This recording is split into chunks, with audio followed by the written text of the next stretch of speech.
Today's show is brought to you by Lovable. Here we go.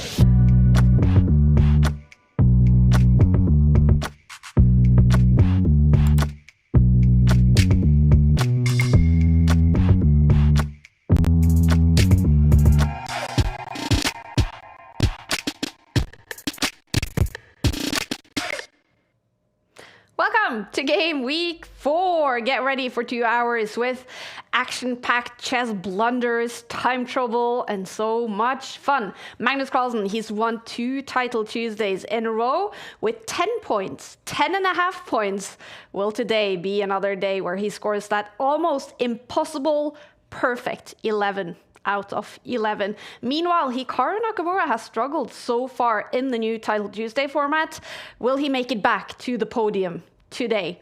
Welcome everyone to the Premier League of Chess. Okay, he's gone for this line, looking very, very shaky. Look at the Is this a blunder? He's throwing a thorn into the white side, holding on here for dear life. The nerves are kicking in. He's playing with ghosts, afraid to commit. The clock is his worst enemy right now.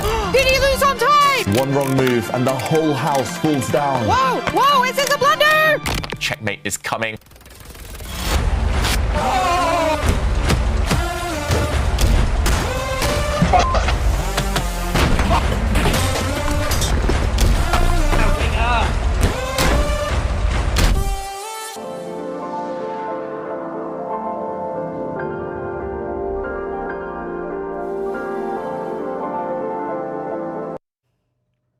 Chess is a fantastic sport, and when it's played online, you get those big reactions. It's a pleasure to welcome everyone back to the Take studio. I'm here with Grandmaster David Howell, who's gonna take all of you through today's moves, today's action. Our pundit, our expert. How are you today, David? I'm good, Kaya. Week 4, it feels like it's flown by up to this point. I'm always looking forward to Tuesdays by now, and I loved playing in this event. I'm having even more fun commentating on it. You actually also streamed and played some chess on Friday from the Dave Cave. You played Freestyle Friday, had some great success. What was it like being back in the playing, streaming chair? Yeah, I must admit, I'm rusty these days as a player, but I do enjoy it. And it was nice to see like the fans. There's a community built around, Freestyle Friday, Title Tuesday, all of these events. And yeah, I'm hoping they're enjoying what we're trying to build here as well, because yeah, it's just a lot of fun to be part of. And the players, they agree too. Yeah, I have to tell you, David, I've been looking so much forward to today. So we've already done 3 Title Tuesdays. They've been happening at the same time as Grand Swiss. Still, we've seen most of the top players join. But today, do you think we're going to see even more of the top players, more players participating? I really hope so. Like Magnus has talked about this himself. When he doesn't play Title Tuesday, he gets FOMO. He's always watching the event, or he's jealous when Hikaru wins the event, that type of thing. So I'm sure there were lots of players at the Grand Swiss who, of course, understandably, were prioritizing that event, trying to qualify for the candidates, but now they have a bit more free time. There's no other big event going on in the world of chess. No excuses. Exactly. They've got to be here. And I have to admit, I'm keeping an eye on the Take app. Already more than 100 players have joined, and still 12 minutes to go before it all kicks off. Now, it's all about qualifying for the Esports World Cup. 13 spots in total up for grabs. Magnus Carlsen as reigning champion. Top 3 players from the Speed Chess Championship and the top 3 players from the ChessCon Global Championship will each go directly to Riyadh. And then every week in Title Tuesday, the top 10 players score points in the Champions Chess Tour. And at the end of the season, the top 6 players in the Champions Chess Tour qualifies for the Esports World Cup. And look at this. Chess made its debut at the EWC this summer, and Magnus Carlsen, playing for Team Liquid, took home the trophy, winning against Falcon's Alireza in the final, and with a prize fund of $1.5 million and so much drama on the board, on the clocks, on the stage. Chess got huge attention worldwide, and now everyone wants to qualify for next year's Esports World Cup.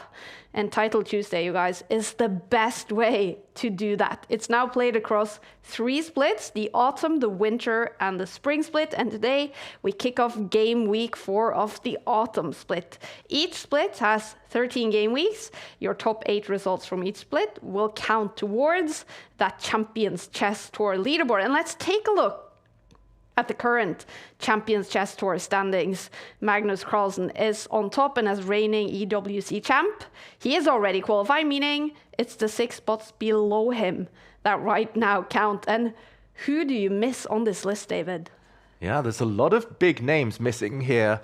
I'm especially thinking of India, now a superpower of world chess, Olympiad champions. There's no Indian grandmasters on this list. I'm hoping that now the Grand Swiss is finished, the likes of Pragnananda and Erigaisi, maybe even world champion Gukesh decide to join this week to try and change this situation. Also, it's got to be said, Hikaru Nakamura, he's dominant normally in Title Tuesday, but the first 3 weeks of the autumn split, he's not been himself. He's not been in the conversation for first place.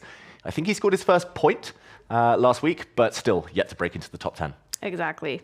We do see players like Magnus Carlsen, of course, Jan Christoph Duda, Alireza Fruja on this list currently, and today more points up for grabs. Hikaru Nakamura fighting hard to grab some more points on the Champions Chess Tour standings. Has he joined yet? 9 minutes to go, you guys.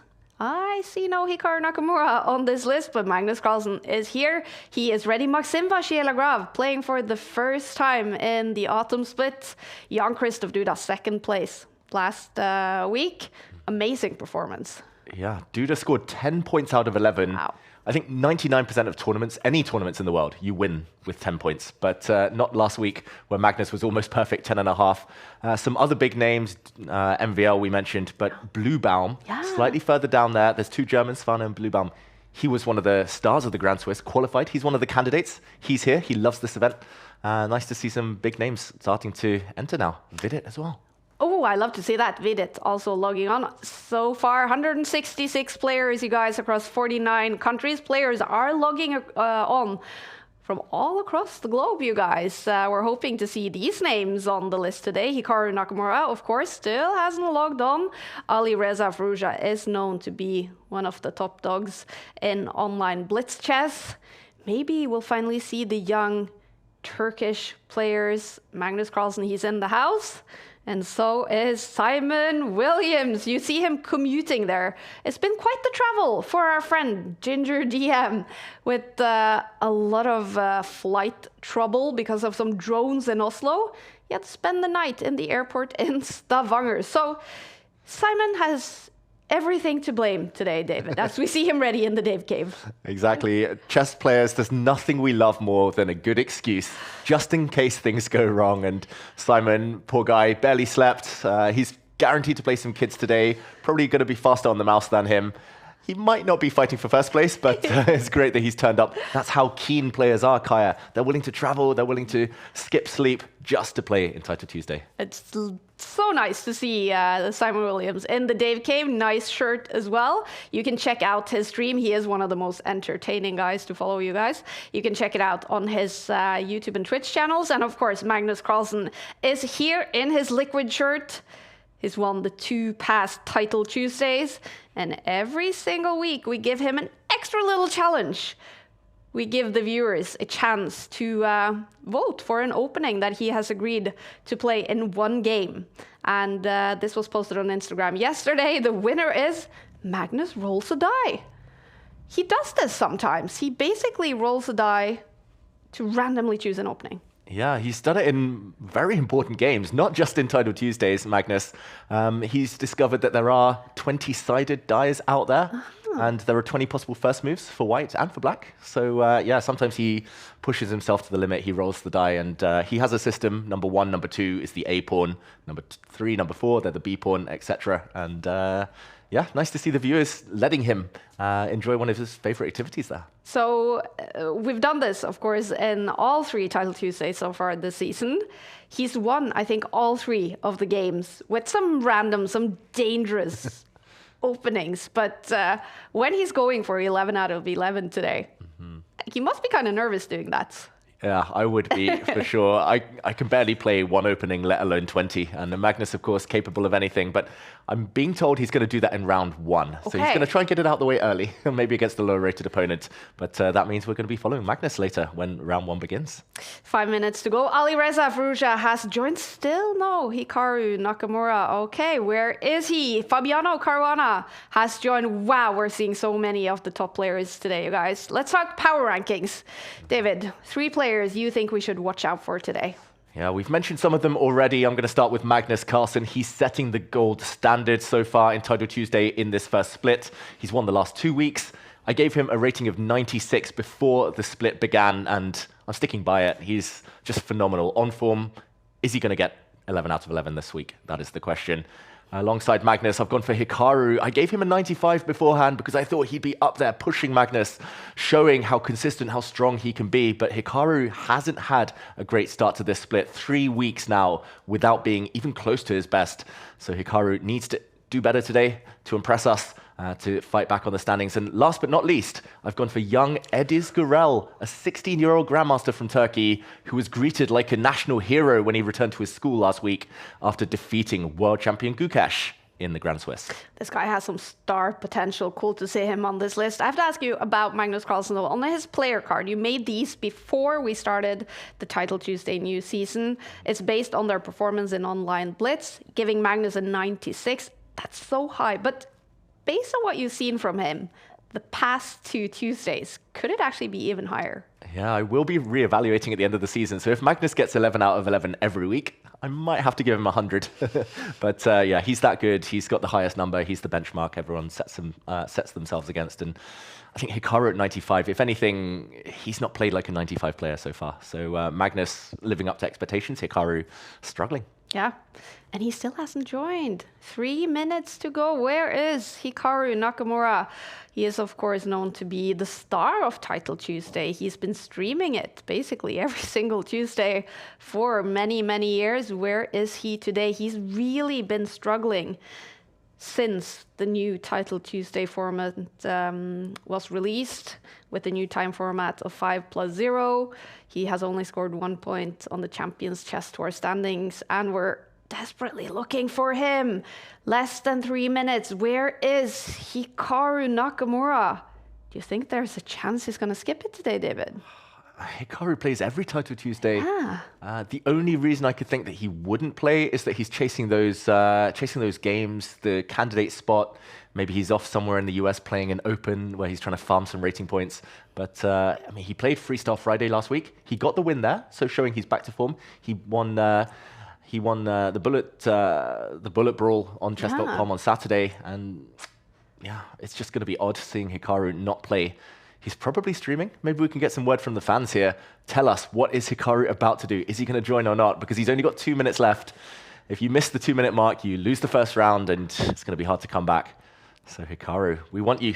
We're waiting. Yeah. Oh, wow. Okay, this is exciting. Now, less than 2 minutes. Will Hikaru Nakamura join Title Tuesday Game Week 4? We are waiting for him. But we see so many of the other top players joining today. Alireza Fruja is there below Magnus Carlsen. Bortnik, which of course took 2nd place 2 Tuesdays ago, playing here from the Take offices.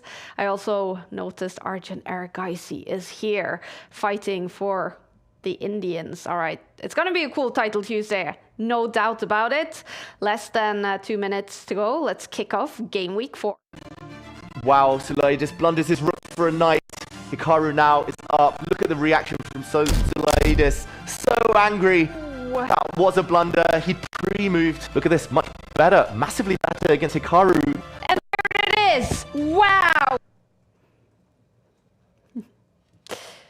All right, you guys, I'm keeping an eye on the chat. Hey to everyone. Thank you for sending in messages. And Akash Jain is saying Hikaru is setting up the stream.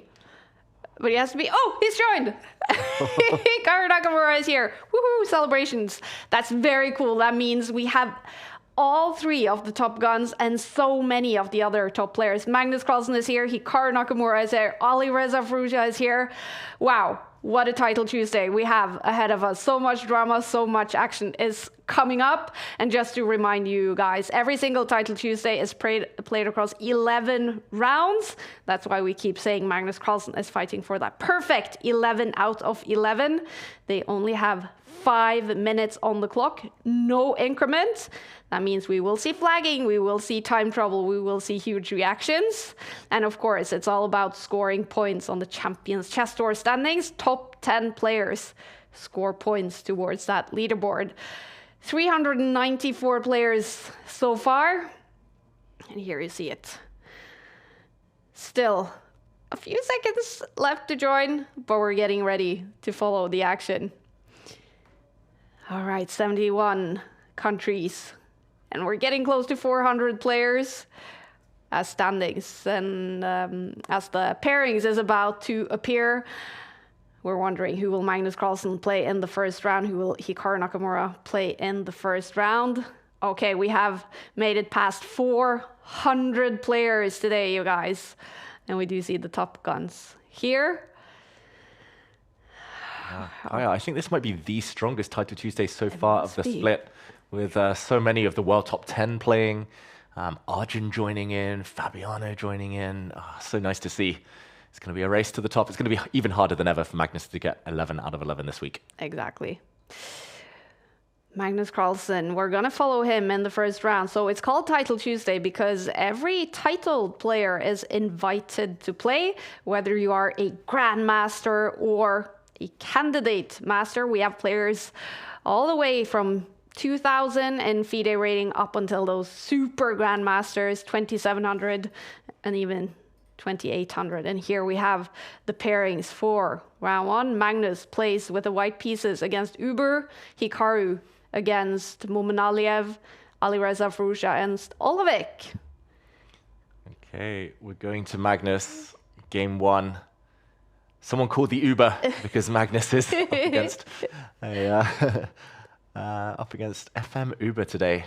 Is he going to roll the die? That is the big question. Has he done it yet, Magnus?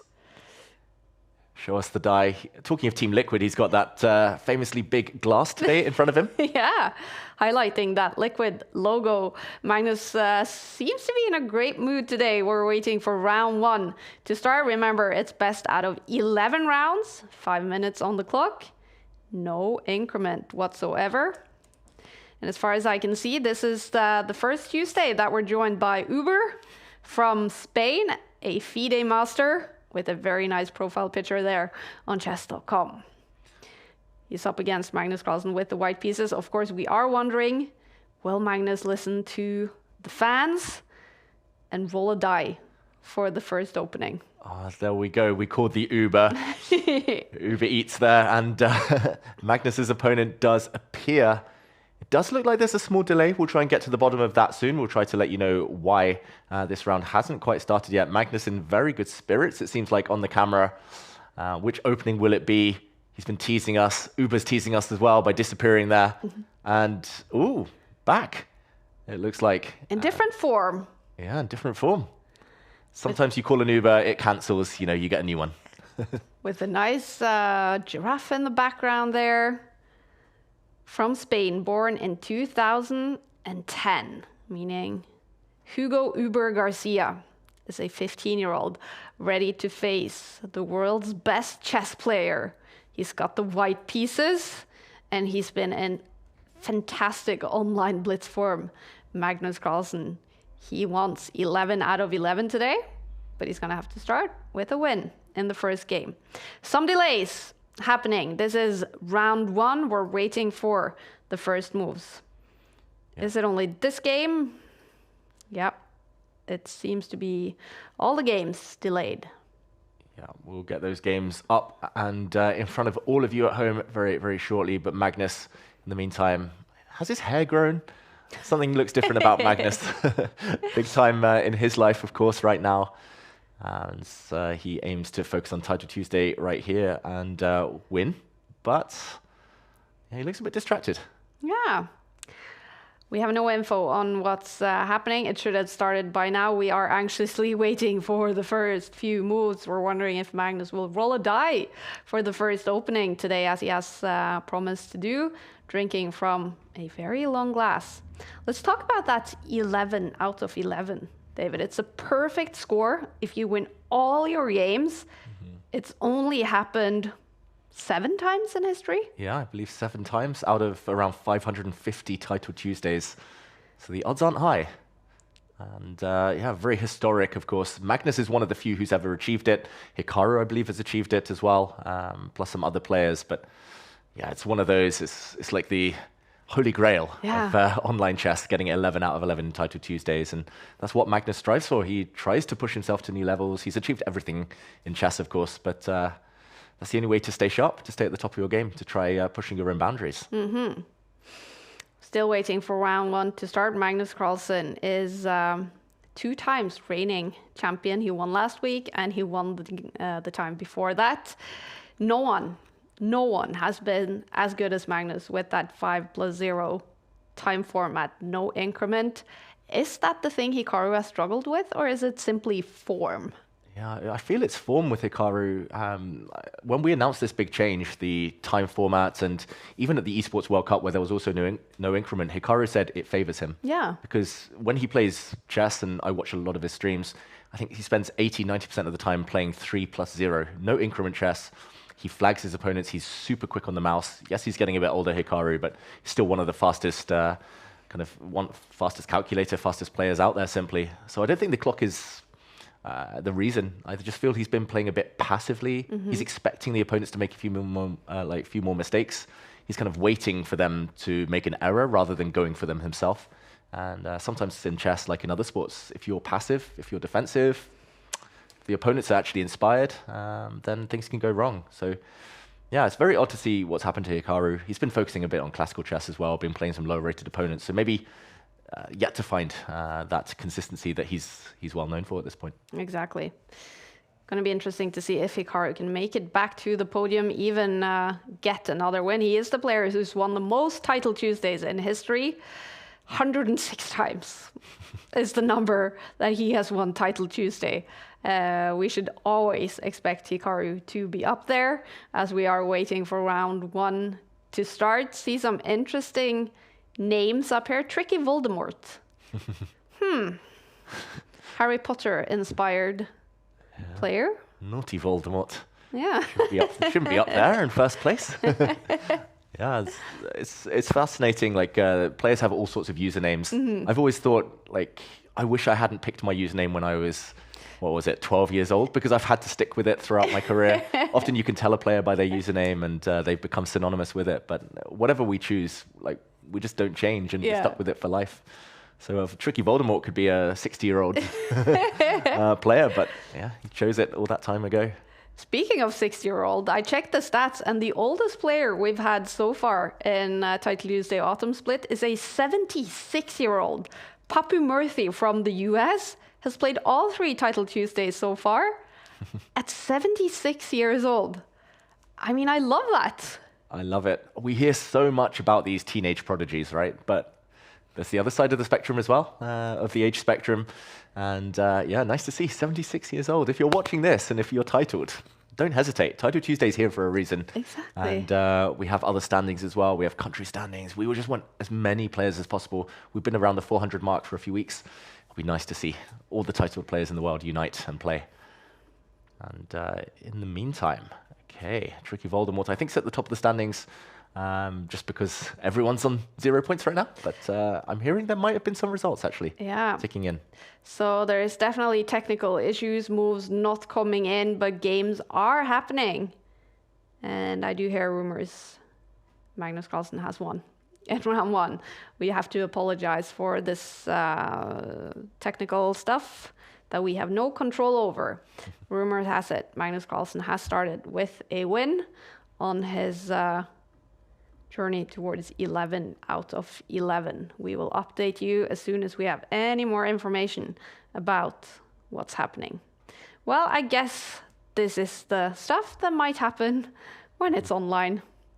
Exactly. It's bound to happen. I just hope people yeah, stick with us throughout because it's not all about round one. It's all about the final rounds. Exactly. It's a bit of a marathon, 11 rounds in Title Tuesday. We're normally going for around the 2-hour mark. So still plenty of action ahead. Magnus versus Hikaru never happens in round one, but it could happen later. Exactly. How exhausting is it to play something like Title Tuesday, 11 rounds of non-stop chess, basically for 2.5 hours? Yeah, you never really feel it until maybe around the 8-9 round mark. And then suddenly you feel a bit of a crash, especially if you're hungry or if you're a bit tired, you didn't sleep well the night before. Poor Simon, not sleeping. Exactly, yeah. And then suddenly it hits you, and performing kind of consistently at that point becomes hard. I think the first few rounds you just get in the flow. You might not be super fresh, but yeah, you feel it at some point. That is guaranteed. Nobody can play their best chess for 2.5 hours non-stop, unless you're Magnus Carlsen. Who's basically done that past 2 Tuesdays. It's been very close to perfect for Magnus Carlsen. All right, we are waiting to give you guys some update on what's happening. We do have Simon Williams in the house as well, streaming Title Tuesday on his channels. And of course, you can also watch Magnus Carlsen's stream. I'm going to go in there now to check if he's actually streaming, if games are happening. Yeah, it does look like games have been happening, but we will try and get those up very shortly. Still, some games ongoing in that first round. As yeah, it looks like all of the favorites have won. No surprising results yet. All of the top grandmasters, the ones we talked about, getting the win in their first games. So no big shocks. Normally the surprises start ticking in around round 2, round 3. We see some kind of FMs, IMs start taking on the top seeds, and that's when it starts to get really interesting. Yeah. All right. Let's hope we get this technical stuff fixed as soon as possible.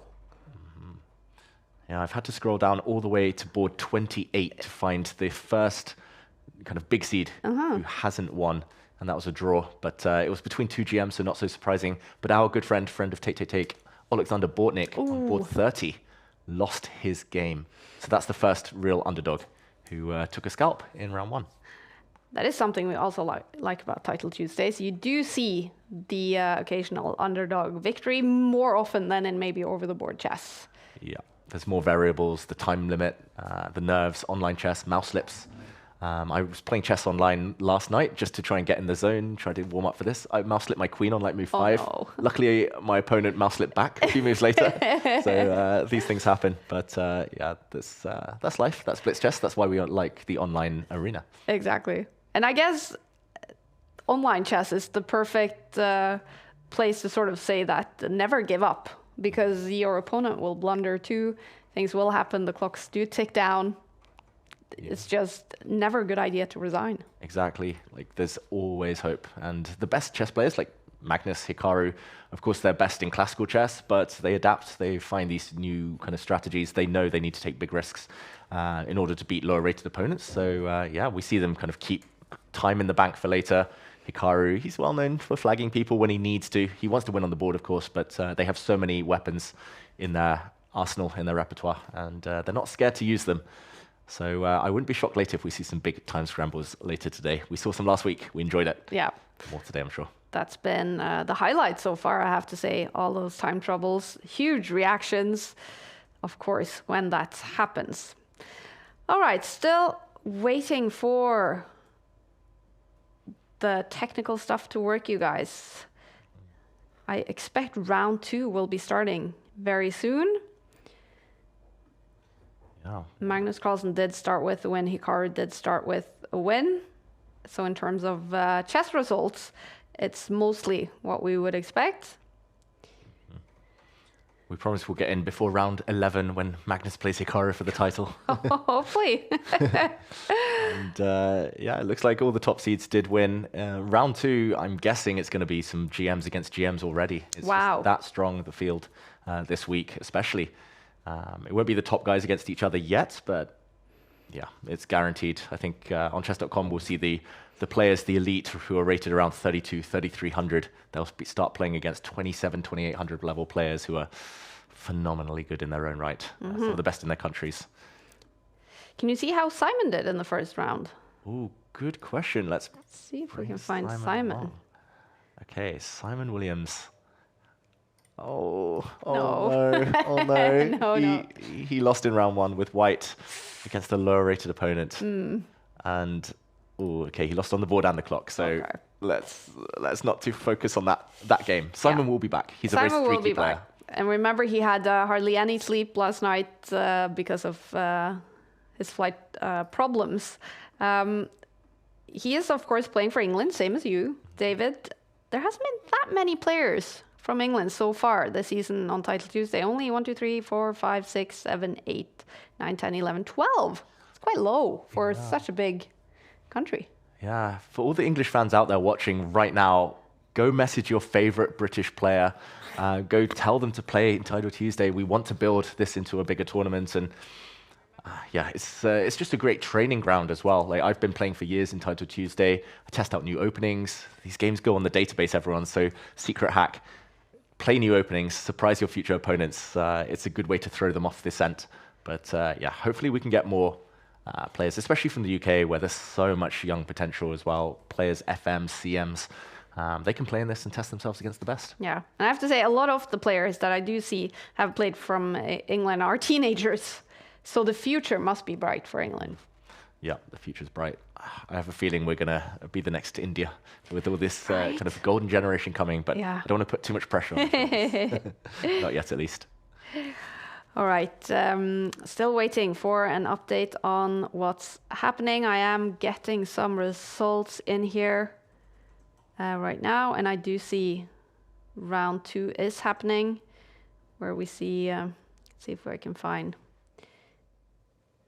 Magnus here is playing Fiorito, and I'll see if I can find Hikaru here as well, using the take app. Yeah, Hikaru Nakamura is playing against big fan favorite Eric Rosen. In the meantime, we have action. Oh, wow, we nice. have games. Hallelujah. Hallelujah. Here we go, David. Okay, so we're coming into the middle of this game. Magnus Carlsen has the black pieces against international master Fiorito. What are we seeing on the board? Yeah, we're seeing a bit of a crazy middle game here. Magnus slightly worse against his IM opponent from Argentina. This opening, it's unclear where exactly it came from. It looks like it might have been a Queen's Gambit. But either way, right now, Magnus in a bit of trouble. He's attacking the enemy Queen, and there are questions for his opponent, Fiorito. Do you move the Queen? Do you allow a bishop trade on the long diagonal here?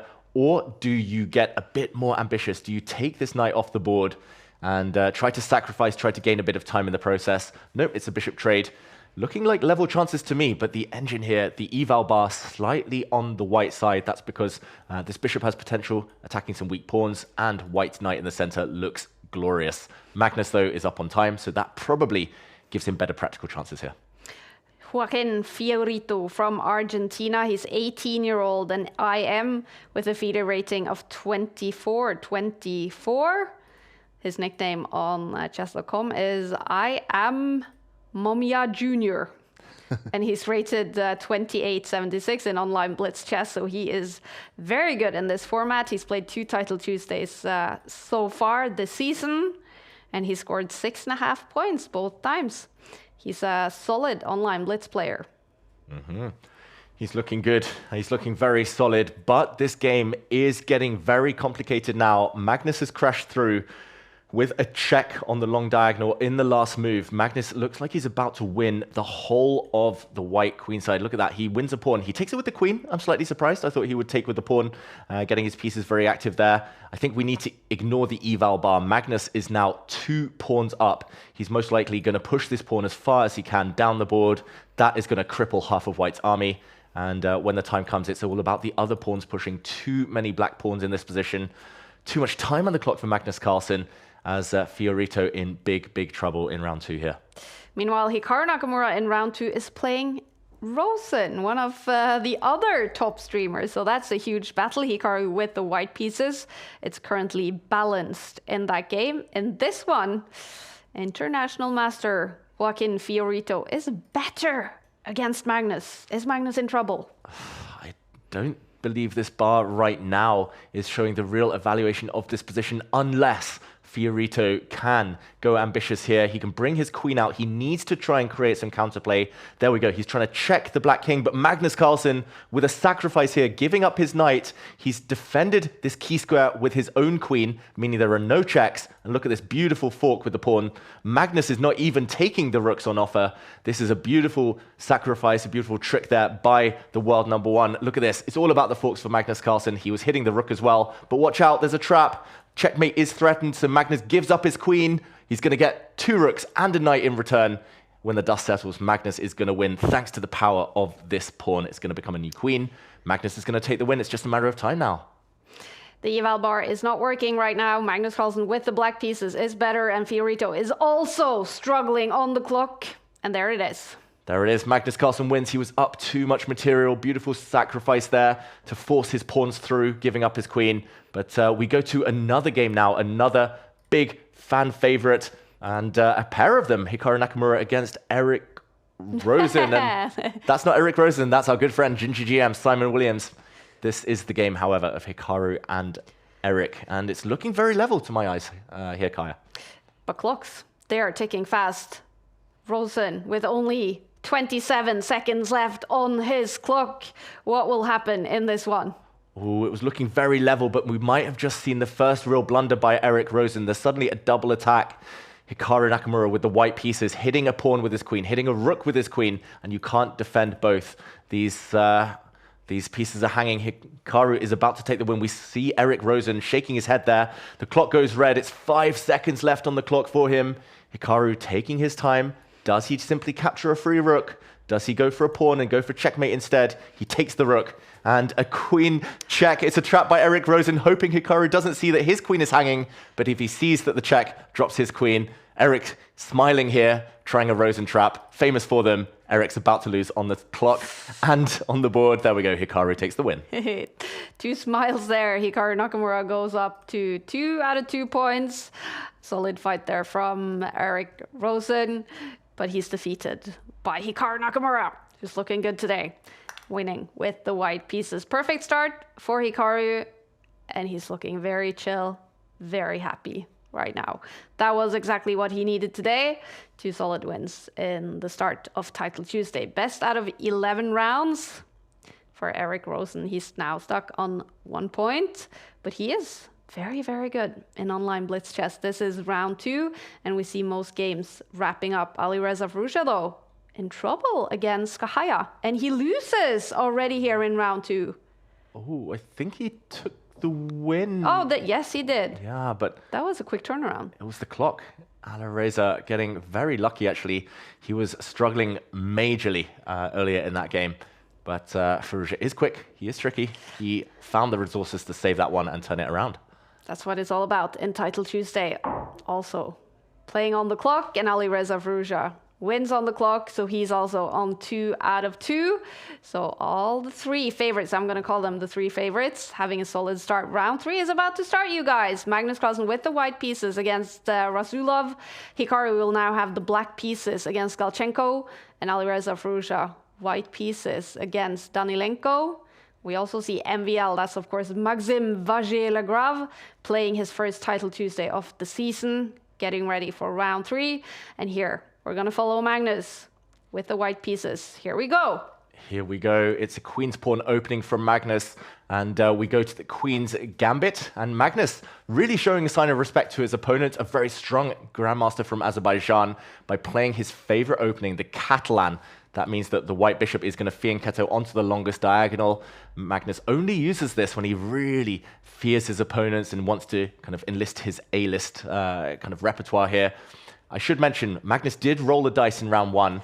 The outcome was knight to f3 on move 1, which is a very healthy move. It's the Reti opening. It's a very useful one. It's one of my favorites. So Magnus was favored by the gods of the dice in round 1. This time with white, it's looking very symmetrical, very level in these early stages. But Magnus, he has so much experience in these positions. Vuga Rasulov is a grandmaster from Azerbaijan. He is 34 years old with a rating of about 2,500 in classical chess. But in online blitz chess, his rating is almost 3,000. He is possibly very good in this format. Can he upset Magnus Carlsen? He's actually won Title Tuesday 3 times in history. He scored second places, he scored third places. He is someone you can count on when it comes to Title Tuesdays. Yeah, Rasulov, he's been very strong for a long time. He's the same generation as Magnus, which you mentioned, both of them 34 years old. There we see him on the camera, looking very focused. He grew up playing the same youth tournaments as Magnus, myself, and some others. And yeah, he's been playing Title Tuesday since it began. Magnus only started playing during the pandemic, really, in this event, week in, week out. But Rasulov, I remember competing against him in 2015, 16, around that time. In these Title Tuesday events. So very quick player. In the meantime, this game, it's left the opening phase. We're in the middle game now. It's looking very level, apart from the fact that Magnus has a battery on the long diagonal. The bishop and queen lined up here could create some real danger for the black pieces, especially if the knight, the defender near the black king, is ever kicked away. And Magnus suddenly much better according to the bar. I trust it this time because Magnus is getting some squares, kicking the opponent's pieces back. The knight is coming into a juicy outpost. And the rooks, the queens, they're occupying some open lines. Magnus taking positional control. Not winning yet, but he has full dominance over this board right now. Remember, there is no increment in Title Tuesday. 5 minutes on the clock, no increment. They are about equal on the clock, but Rasulov is now ticking down to under 3 minutes and 30 seconds, and he's kind of looking a little bit stressed on the camera, I have to say.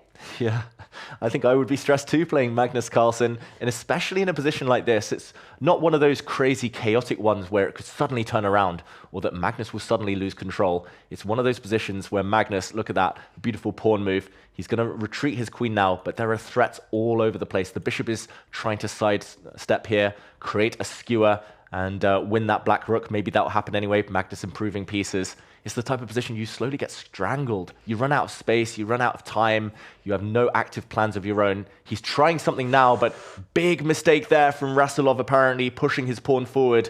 He's trying to push this pawn to destabilize the white king position, but Magnus could have taken advantage by taking a pawn in the center, and there was a pin along this rank. The black knight would have been loose.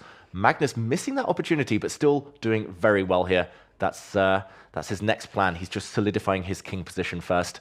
This is long-term going to be a nightmare for Rasulov to defend. And Rasulov keeps pushing Harry, the h-pawn, up the board. Magnus now also pushing. It's all about pushing pawns now. Yeah, exactly. The pieces, they're almost perfect for Magnus Carlsen. So that's why he was pushing pawns. Rasulov has nothing else to do other than push pawns. It's a position where he has 2 knights, but those 2 knights are very clumsy. And Magnus, is that a blunder? What is Magnus Carlsen doing? He's brought his queen forward. He's attacking the enemy queen. More importantly, he's attacking the enemy rook. But apparently this is a big, big mistake by Magnus. The black rook can slide back, force a trade of queens. That looks like a very healthy option. There we go, played, but it wasn't the best one by Rasulov as the bar drops back. That was a bit of a hidden tactic to me, to my eyes. Maybe it was a queen trade. Maybe it was something else by Rasulov, but look at this. He's exhaling now because he's in trouble. He's lost a pawn. Instead of winning material with black, he's down a pawn and about to get ground down in this ending. Magnus back in charge. Do you think Magnus is even aware he blundered? No. I'm still struggling to come up with the reasoning for Magnus's blunder there. The eval bar saying that it was a big miss, and Rasulov shaking his head. Maybe he understands what went wrong, because now he looks doomed. He wants to take back this pawn with black, but after a trade of pieces, there would be a nasty knight fork in the air. Magnus Carlsen simply simplifying this equation, trading off pieces. We'll see Magnus most likely move his king next to defend this weak pawn. There we go. 2-pawn advantage. Magnus Carlsen's going to win. Massively better on the bar and so much time on the clock they both have right now. Magnus does seem a little bit confused about something. Yeah, I'm confused about Magnus's confusion. And maybe annoyed that he might have missed this rook trade and a fork, hitting 2 pawns. But one of the pawns runs forward now, and the white rook shuffling. This is surely going to end the game. Ooh, Magnus has spotted a really cool tactic, I believe. If the black rook slides to stop the white pawn, then the white knight is good to actually jump in the way. The black knight stops it. There we go. Magnus, he's about to bring his rook to the top of the board. And he's going to make a new queen. He's going to be a full piece up. There we go. It's a check. A new queen will enter the board just for one move. Magnus is going to win. Look at the resignation on Rasulov's face already. He does not seem to be enjoying himself, even if he is playing with the best player in the world. But Magnus Carlsen is fierce. He's about to go up to 3 out of 3 in Title Tuesday, Game Week 4. And there we go. A new queen appeared just for one moment. Rasulov gets that queen off the board, but at the cost of a very important piece. He's a knight down now, and White's knight is so powerful, entrenched on an outpost. Black has 4 pawns remaining, but they're so weak, guaranteed to fall off. They're all isolated or doubled. Rasulov, it's not long left in this game before he clicks that resign button. He might even get checkmated in the near future. The Black King stuck in the corner. Magnus taking 1 pawn. Black only has 1 hope left. He's banking everything, all his chances on this pawn running forward. But Magnus is going to be too fast. The White Rook will stop that one. And it's going to be game over. There we go. Magnus Carlsen gets his 3rd win in a row. Solid stuff from Magnus Carlsen with 1 minute and 19 seconds left on his clock. He takes the win against Grandmaster Vagur Rasulov. It's a win with the white pieces and 3 out of 3 points for Magnus Carlsen. This is round 3 in Title Tuesday Game Week 4. And we do see a bunch of players have scored 3 out of 3. Daniel Naroditsky, one of those players. Meanwhile, Hikaru Nakamura is still playing. He's got the black pieces against Galchenko. And he seems to be better on the bar, David. Yeah, it's looking good for Hikaru. It's nothing major. Just a small advantage here. It's actually level material, level pieces, level pawns. Everything looks level, especially with rooks coming off the board. But it's all about Black's control over the open file, over the D file. And White has one big weakness, this backward pawn. Look at the clock as well. Hikaru with a few extra seconds. Those could be very handy later. It's a lot of small things, but they could long-term add up to a bigger advantage for Hikaru. As he trades a set of pawns, now the black rook is coming to stare down at that big white weakness. And this is the type of position where Hikaru really thrives. He's got full control, no risk, and more time on the clock. Matvey Galchenko is a 25-year-old international master from Russia. He is almost rated at 3,000 in online blitz on chess.com.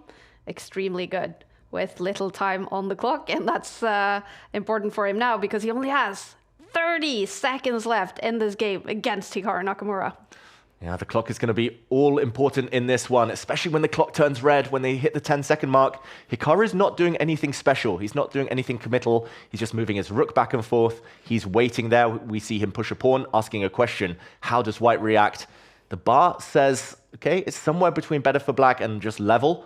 To my eyes, it should be a draw with best play, but Hikaru, there we go. He breaks the pawn structure. Now he's changing the pace of the game, down to 18 seconds for Galchenko. I have a feeling the black rook is coming in. There we go. The black knight as well is going to start improving itself, and this game is turning in Hikaru's favor. 15 seconds for white versus 25 seconds for Hikaru. Hikaru Nakamura, is he back to the level we know him to be? He's massively better here. Oh, the bar keeps jumping. What an exciting game. This is round 3. Only 15 seconds left on the clock. And there we go. Hikaru lands a fork. He took the white knight. If the rook had been taken, there would have been a knight fork. Hikaru's won a piece. And he's got a few seconds left on the clock over his opponent, but the red appearing everywhere now. 7 seconds versus 8 seconds. It's a race. Hikaru is totally winning on the board. The only thing that can stop him is the clock. The pawns are pushing. The knight is going to help that pawn push through. He's running out of material. Galchenko here. Hikaru Nakamura at 3 seconds. Who's going to be faster? 1 second for the opponent. 1 second each. 2 seconds each. Who's going to win on time? Can Hikaru deliver checkmate? He gives checkmate with under 1 second left on his clock. Oh my wow. That's time trouble. That's Title Tuesday. That's the Premier League of chess, you guys. Hikaru Nakamura. He wins on the board, but more importantly, he wins with less than a second left on his clock against Galchenko. That's an important win, and he goes up to 3 out of 3. How impressive was that finish by Hikaru? Wow, so quick. Like, the pre-moves were so fast that I just couldn't keep up with the commentary. It was incredible. Hikaru, that was back to his best. Not only was he actually on the front foot trying to attack his opponent and winning on the board, but the speed. Yeah. He showed that's why he's known to be a king of online chess. And that's where you see the pre-moves, I suspect. Exactly. Like, especially when he got his opponent's last rook. Once the white rook was off the board, he knew he could do everything. I think he added up the pre-moves, 5, 6 pre-moves in a row, and that's why he was able to deliver checkmate with under 1 second. Very impressive. All right, you guys, we're heading into round 4, and look at that. We have pairings. It's Mendonca against Magnus Carlsen. Hikaru is up against Zigalo, Alireza Furusha. Against Terry, the international master that we know to be very good in Title Tuesdays.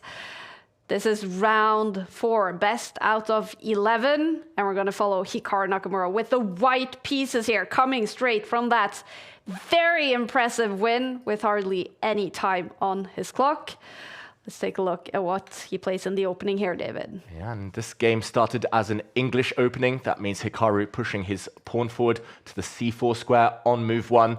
And it almost looks like a reverse Sicilian. The English opening and the Sicilian defense are basically cousins. They have so much in common. And here we see Zigalo trade a set of pawns, lure out the white queen. With this odd-looking knight move, he's going to now try to attack the queen with his bishop. This would now be defended. Hikaru, he is playing a line that has a very good reputation for white, supposed to give white a small but stable long-term advantage. Bishop on the long diagonal as well. But Hikaru with the head bob, he's got to be happy with how these first few moves have gone. It says 2 points for Hikaru Nakamura. He should be on 3 out of 3. He has won all 3 games so far today. And this is round 4. He is hoping to go up to 4 out of 4 in his game here against a Grandmaster Zigalo. He is from Belarus, 36-year-old Sergei Zigalo, rated almost 2600 in FIDE Classical Chess. Yeah, Zigalo, he's another one who grew up with the likes of Magnus Carlsen and that kind of golden generation. He's known to be an online specialist. He spends all of his time playing blitz online. He barely plays over the board these days anymore. And yeah, he's always been Belarus's kind of top player over the last few years. He's very, very dynamic.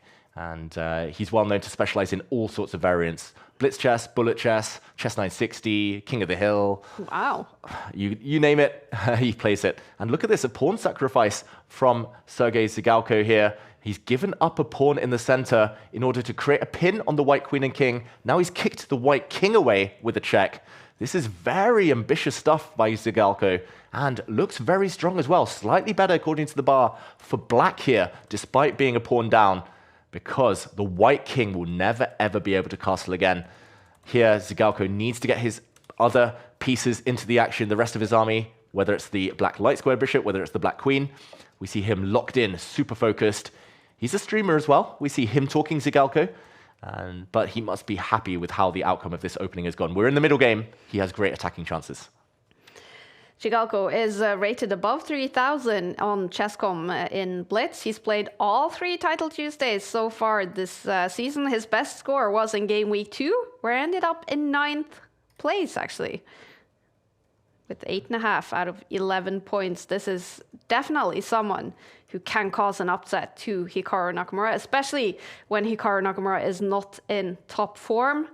But the question is, are we seeing Hikaru Nakamura back to his best today? He scored 3 points so far, 3 out of 3, and he got a very impressive win, both on the clock and on the board in round 3. He's looking calm, he's looking comfortable, he's looking chill today, Hikaru. This could be Hikaru Nakamura going for the win. Yeah, Hikaru's acting very chill as well on the board, which is a good sign for him.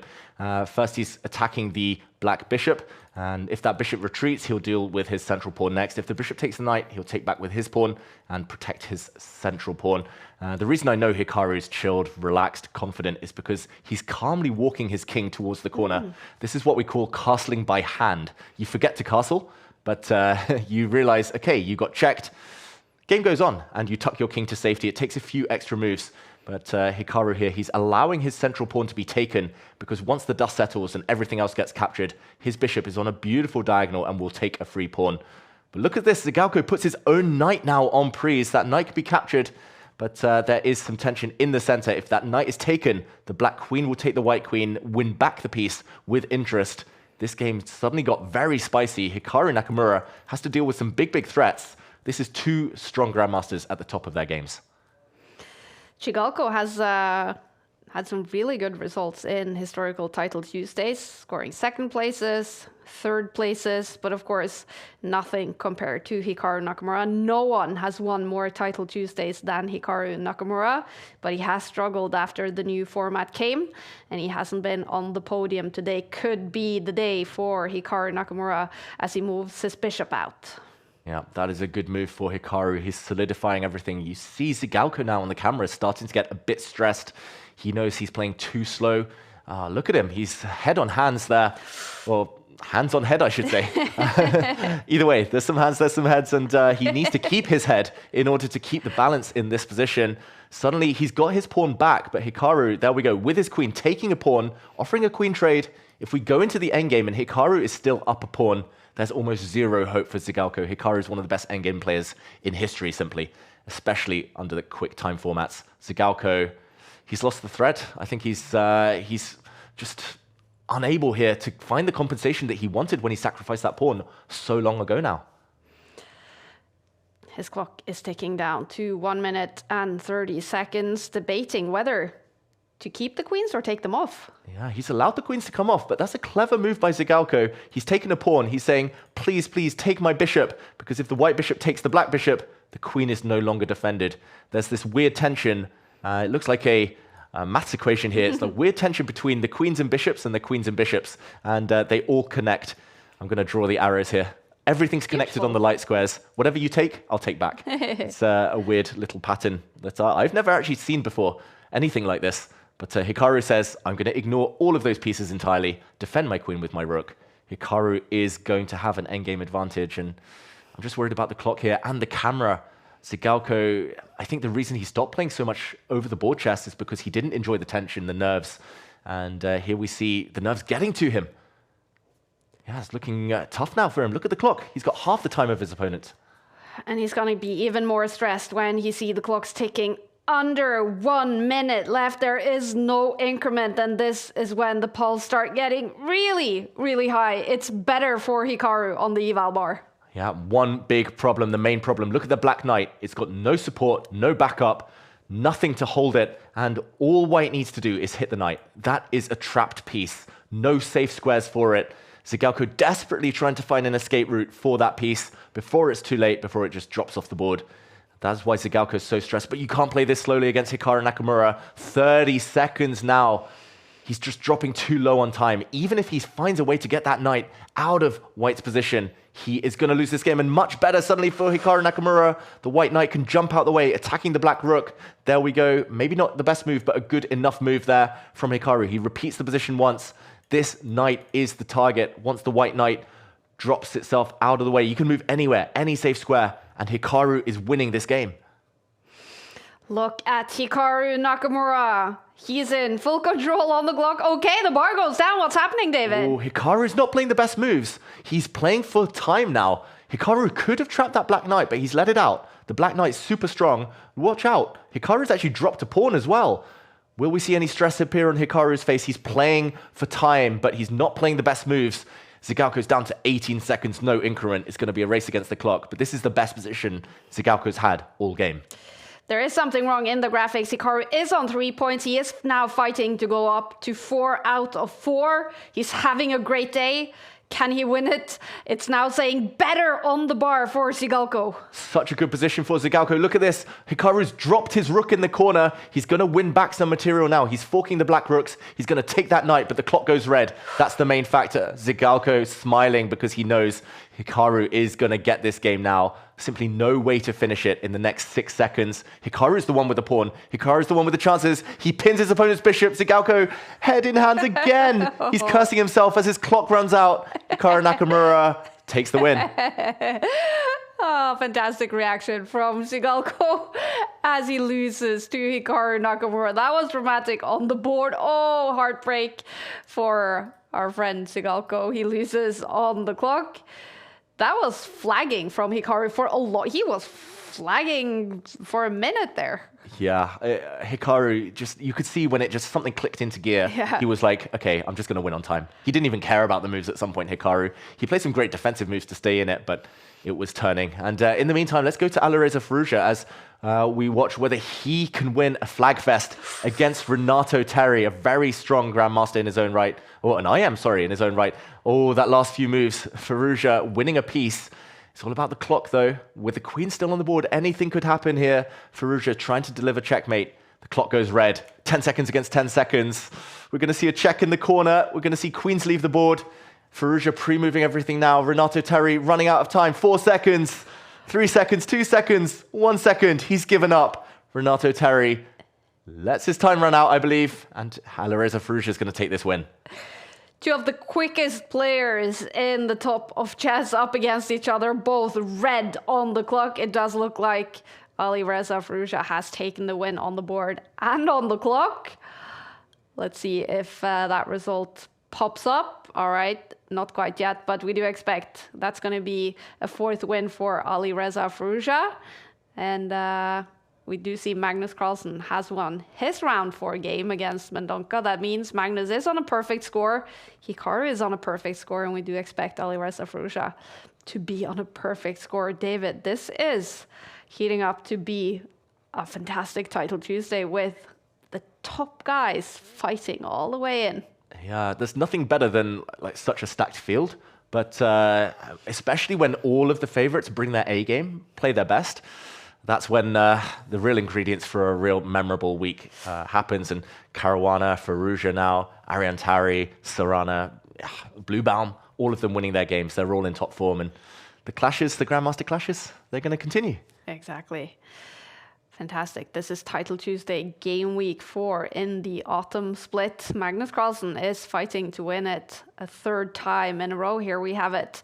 All the results from round 4 is popping up, and we do see a bunch of players on 4 out of 4. But noticeably, Magnus is there, Alireza Fiorito is there, Arjun Erigaisi is there, Hikaru Nakamura is there, Fabiano Caruana is there. I mean, this could almost be like looking at the world rankings list, David. The top guys are all up there. Yeah, I believe those are the top 5. Oh, actually, other than Fiorito, the top 5 in our standings. There's 4 of the top 5 in the classical standings as well, classical ratings. So all of the top players, they're here this week. Fiorito, I just think of him as a top player because he's been world number 2. He's been 2,800. But yeah, this is incredible. MVL as well, Sarana, Vincent Keimer, Denis Lazavik, Dubov, he's on 4 out of 4 as well. Watch out for him. Undefeated in the Grand Swiss recently. This is shaping up to be a lot of fun. It's going to be a race. I'm hoping one of them can get 11 this week, even if it's not Magnus. It feels like someone's going for 11 out of 11 this week. And if you get it this week, then wow, that would be impressive because the field today is just incredible, you guys. There's a little bit of a technical break now before round 5 starts in the Premier League of Chess. Here we go.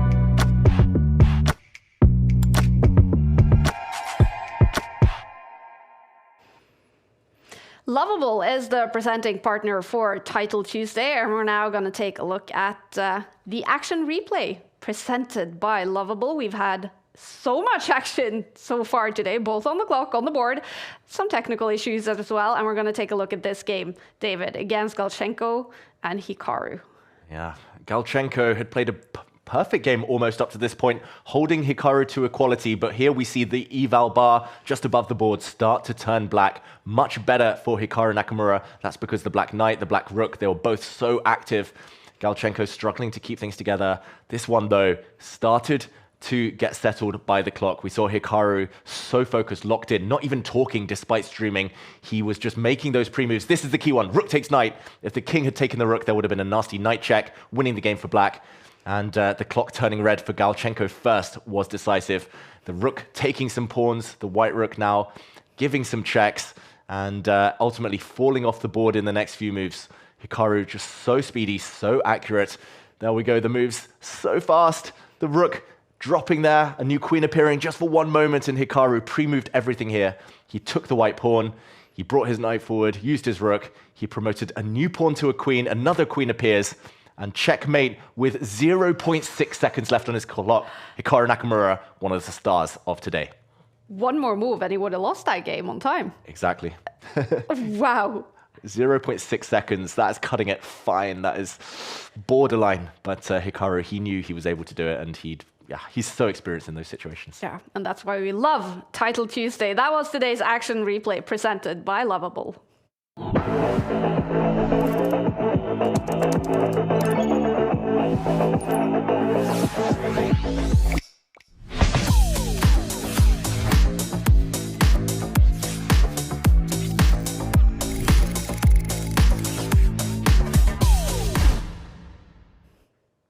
We are loving today's action-packed Title Tuesday. Round 5 is starting in only a few seconds. We're waiting for the pairings. We have a bunch of players on a perfect score. So far, 4 out of 4. All the top guys are there. Magnus, Hikaru, Alireza, Arjun, Fabiano.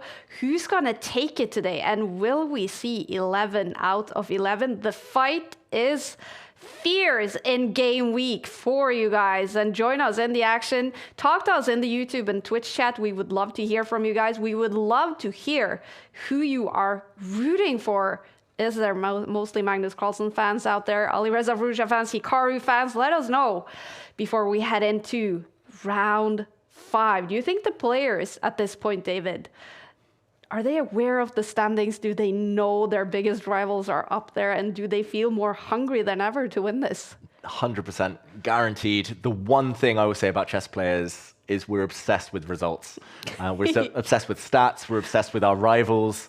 There's no doubt that the likes of Magnus have been looking down the standings, scrolling. Oh, there's Hikaru. Damn, he's up there with me. Hikaru's probably doing the same. He's like, oh, Magnus, Faruja, they're keeping pace. I think they use it as inspiration as well to push themselves even further. That's why Magnus tries to go for 11 out of 11, because he knows that Faruja, Hikaru, they're capable of doing the same. So, yeah, they're definitely aware, and they know the clashes are coming. Yeah, we're still just warming up, still early days in the tournament. Of course, we also see Sarana there up on 4 points. He won game week 1. Also someone to keep an eye out for, as we see. Oh, look at that, David. We have pairings for round 5, and it's going to be Magnus Carlsen against Arjun Erigaisi. Magnus here with the white pieces. All right, I'm excited to see what opening will turn up on this board. Yeah, this one, we have to follow it. Of course, some big clashes elsewhere as well. We'll keep everyone abreast of those results later when they come in. But Magnus Carlsen, Arjun Erigaisi, they've had some titanic clashes throughout the years. Magnus was the one who kind of defeated Arjun on so many occasions, Esports, World Cup, other events. And Magnus, wow, what has happened here? Was that on move 1 or move 2? He's put his knight on the edge of the board in a Sicilian defense. I don't know if that's Magnus rolling the die, but I don't recommend this one for anyone at home. He's now trying to transpose into a closed Sicilian. So this is actually a known motif that he has employed on occasion. I remember a very important game he won against Polish Grandmaster Wojciech with a knight on the edge of the board. But trust me, whoever's watching this at home, do not try this. This knight is so misplaced in a Sicilian. The knight wants to be towards the center. This is Magnus trying to confuse his younger opponent. And even, put him a little bit off to face this against Magnus Carlsen. Does it even feel a little bit disrespectful?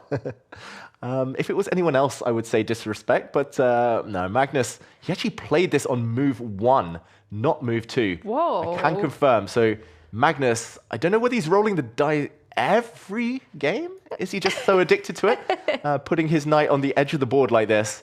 I mean, it's just a bad square. It will have to come back towards the center sooner or later. But it definitely feels like he's having a bit of fun, Magnus Carlsen. It's about the results, of course, but he wants the kind of experience. He wants the fun. He wants to tease his opponents, tempt them. He wants to provoke them. And I thought that knight was going towards the center. The other knight goes in the way instead. Arjun Erigaisi must be feeling a bit annoyed. Must be feeling a bit disturbed by that decision. Yeah. It's very nice, though, to see Arjun Erigaisi back in Title Tuesday. That's the first time he's playing this season in the autumn split. The score between these two historically in Title Tuesday is 11 points for Magnus Carlsen, only 3.5 for Arjun. Magnus is a big favorite. He also has the white pieces here.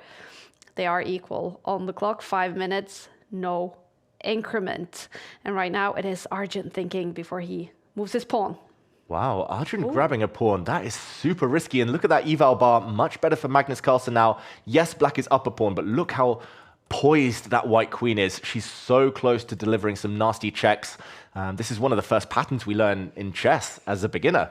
Bring your queen out to h5, try to deliver checkmate, and of course it's not that easy this time. Of course it's not that easy against someone as classy as Arjun Erigaisi, but you could imagine a world where the white bishop comes in, attacks this pawn, and teaming up with the white queen, this could be deadly. The black king, not destined to castle in this game, unless miracles happen. The king castling would just walk into the line of fire. Magnus calmly bringing his rook up now to defend a pawn, and Arjun taking big risks, both of them taking big risks, as it feels like this game is almost guaranteed to be decisive. I just can't see a draw happening here at all. Magnus going for the kill, going for checkmate. Arjun trying to defend in a very active way. Both on 4 out of 4 points so far today. Arjun Erigaisi has scored 10 out of 11 points 2 times in Title Tuesday history. Both of them have happened in 2025. He's getting better and better, not only in chess as a general, but in online blitz chess as well. Yeah, these top players, they keep finding ways to improve, push themselves, reach new heights. And yeah, Magnus, Arjun, both of them at the top of their game. And such kind of streaky players as well. When they're firing on all cylinders, when they're in form, when they're full of confidence, they're just hard to stop. Look at this white king.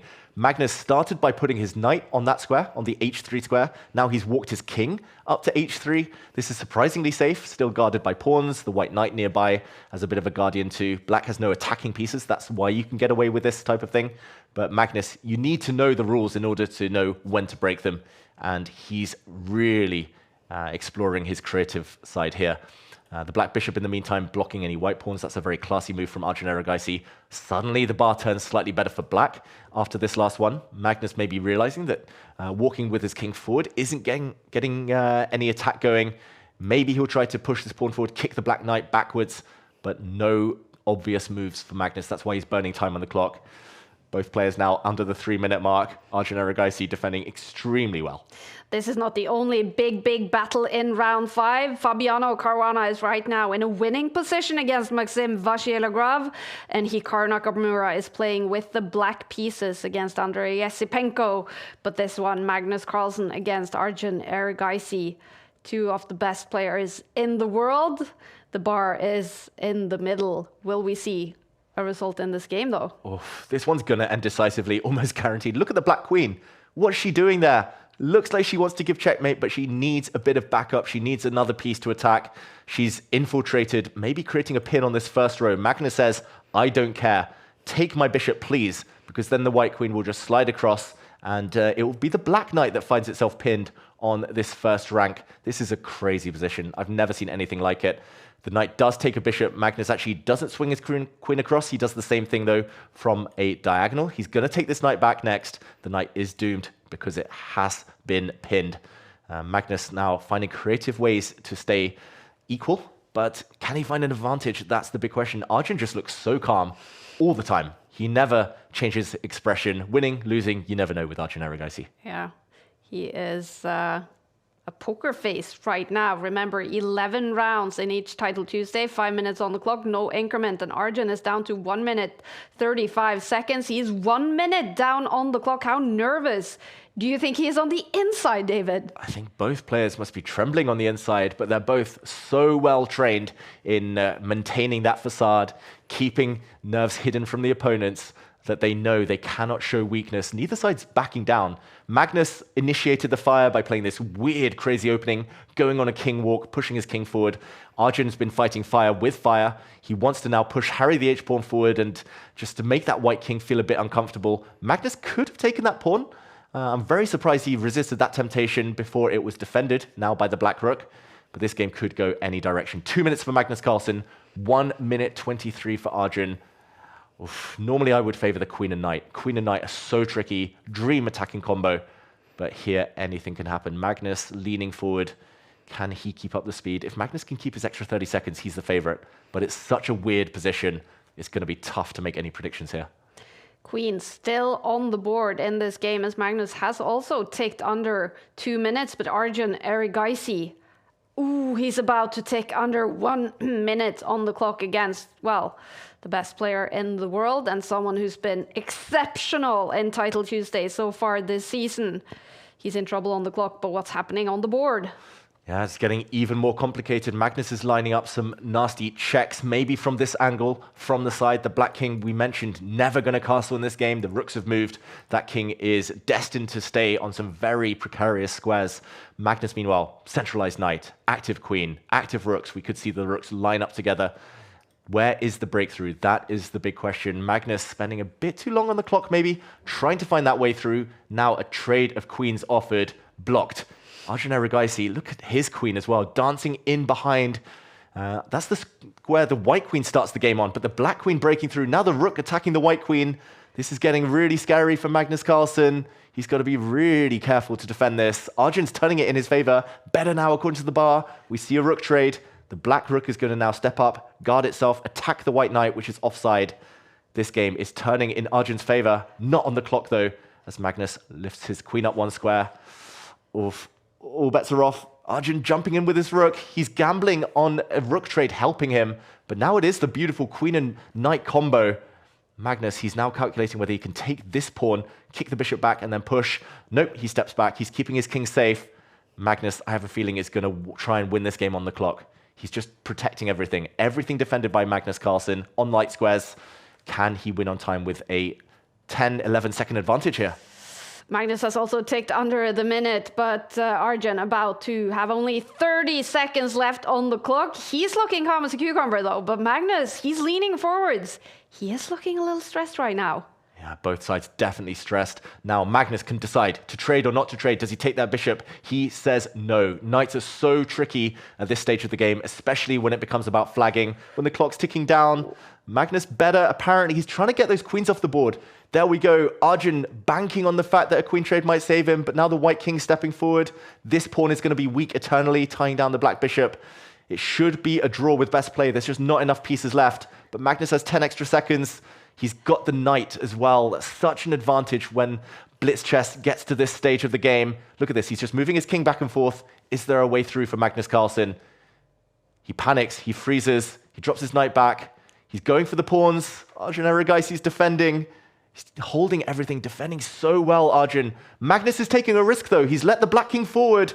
It's a race. Whose king is going to take the enemy pawn first? And Arjun Erigaisi walks into a fork, blunders his bishop. Magnus takes the last pawn. Magnus Carlsen's about to make a new queen, and Arjun resigns. Wow, look at that. Magnus Carlsen wins on the board eventually in a dramatic game against Arjun Erigaisi. Magnus goes up to 5 out of 5. Arjun is stuck on 4 points after a big battle against Magnus. We have seen no emotion on Arjun's face in this game, but look at this, David. He's disappointed. Definitely. Arjun rarely betrays any emotion, but he was so close there. One accurate move at the end, it would have been a draw, at least for Arjun. But Magnus put so much pressure on the clock that, ultimately Arjun cracked. That's the difference at this level. It's such small margins. In the end, it was only 2-3 seconds here and there. If Arjun had played slightly quicker earlier in the game, I think it could have been a very different result. But Magnus keeps going, finds a way, as he always does. This was round 5. Magnus Carlsen takes the win. He goes up to 5 out of 5. We can see Alireza Fiorito has also that perfect score of 5 points. So does Hikaru Nakamura. Sina Movahed, he's here again. Wow, Sina Movahed from Iran. He is on a perfect score, and so is Fabiano Caruana. All right, today is such an action-packed Title Tuesday. This is round 6, and we're gonna see again Sina Movahed against Magnus Carlsen, and this has given us some epic battles so far this season, David. It really has. This has been a clash of the titans, a name that might not be so familiar to those of you at home, but Movahed, he's moving ahead. And he's showing us that he's a force to be reckoned with, still a teenager. He's played the Spanish opening, the Roy Lopez, very classical stuff. Magnus has so much respect for his young opponent that he's playing, again, his best repertoire. Magnus only plays this when he knows his opponent is strong. It's the mainline Spanish, an anti-martial. That means there's no gambit here, no attacks. It's very positional, very quiet. Magnus loves to put his rook on this file in order to try and open up that line later. Magnus also loves to break open in the center when given an opportunity. But for now, this is slightly better for white. This type of opening has a great reputation, and Movahed must be happy with how the first few moves have gone. He's only 15 years old, from Iran. Movahed, rated 2580 in FIDE classical chess, as we see his screen. And we do like this view because he disconnected in a game against Magnus Carlsen, where he was about to win. We can see he is playing the game, he is logged on, and we like to see that. In Blitz Chess, Movahed is one of the best players in the world on chess.com. 3,163 is his current rating, and he's better against Magnus Carlsen. Ooh, who looks annoyed. Yeah, Magnus not looking happy. I think that's because of the type of position he's got. It's not the type of fun position that Magnus got against Movahed last week. In their encounter in last week's Title Tuesday, Magnus said it was the most fun game he'd ever played in Title Tuesday. Magnus won that one with some sparkling tactics. Both sides played really well. They both tried to go for checkmate. Magnus ultimately came on top, but this is a much drier type of position. This is actually still well-known theory, I believe. Slightly better for white. This is the type of position Levon Aronian made popular with the black pieces. Magnus is trying to win a pawn. And Movahed, I call him Movahed. Movahed. Movahed. He's been such hot form recently that he won 2 Freestyle Fridays in a row. Wow. Only stopped in the final round of the most recent one by Hikaru Nakamura. It would have been 3 in a row for Movahed. But he's so quick, and he's very, very tactical. So I'm not sure whether he likes this positional type of fight. The one downside for black is weak pawns in the center, 2 doubled pawns here in the middle that can become targets a bit later. That's why Magnus is making those faces. He's like, it's not that bad, seen better. But the game goes on. Still early days here. Movahed needs to move quicker, though. That's the one thing. This is still opening theory. It's still relatively well known, and he's spent 2 minutes plus at this position. Oh, and then he moves his pawn, Movahed, with only 3 minutes left on his clock. He has won Title Tuesday in the past. He's got second places. He is really good in this format. We haven't heard that much about him in over-the-board chess, though, David. Is this a youngster, a teenager who specializes in online faster chess, or is it someone you expect us to also hear from in the more classical chess formats? Yeah, I mean, great question there. There's always a debate. There's some specialists like Denis Lazavik, rarely plays over the board. And I believe still 2,500 something, which is a good grandmaster, but not kind of elite level, but can compete at the top in online speed chess. Movahed, he wasn't a grandmaster until a couple of years ago. He's been storming through the rankings. I believe that if he gets a bit more opportunity and plays these big tournaments, he's going to gain another 100 points very, very quickly. But definitely a name to remember. For now, it looks like online chess is his priority, as we see him win back a pawn there and now attacking this black knight. It's a great position for him. He's catching up on the clock. And we'll definitely have to remember his name if he takes down Magnus Carlsen here. Yep. A bit of bad luck the last 2 weeks against Magnus. Will it be third time lucky? That's the question for Movahed as he plays Magnus Carlsen again. But he only has 2.5 minutes left on his clock with the white pieces. The eval bar is roughly in the middle. Magnus Carlsen and Movahed both on a perfect score. This is round 6 out of 11. As Movahed moves his queen back. There we go, retreating, but lining up on the same diagonal as the black king. That is the key detail here. Magnus trades off and plants his knight in the way, so this diagonal will not be unblocked. That's a very classy move by Magnus Carlsen. He will probably drop his other knight back in the near future, just try to clear the line of the black rook and try to improve the black bishop. But yeah, still early days. This is the maneuvering phase in this middle game now.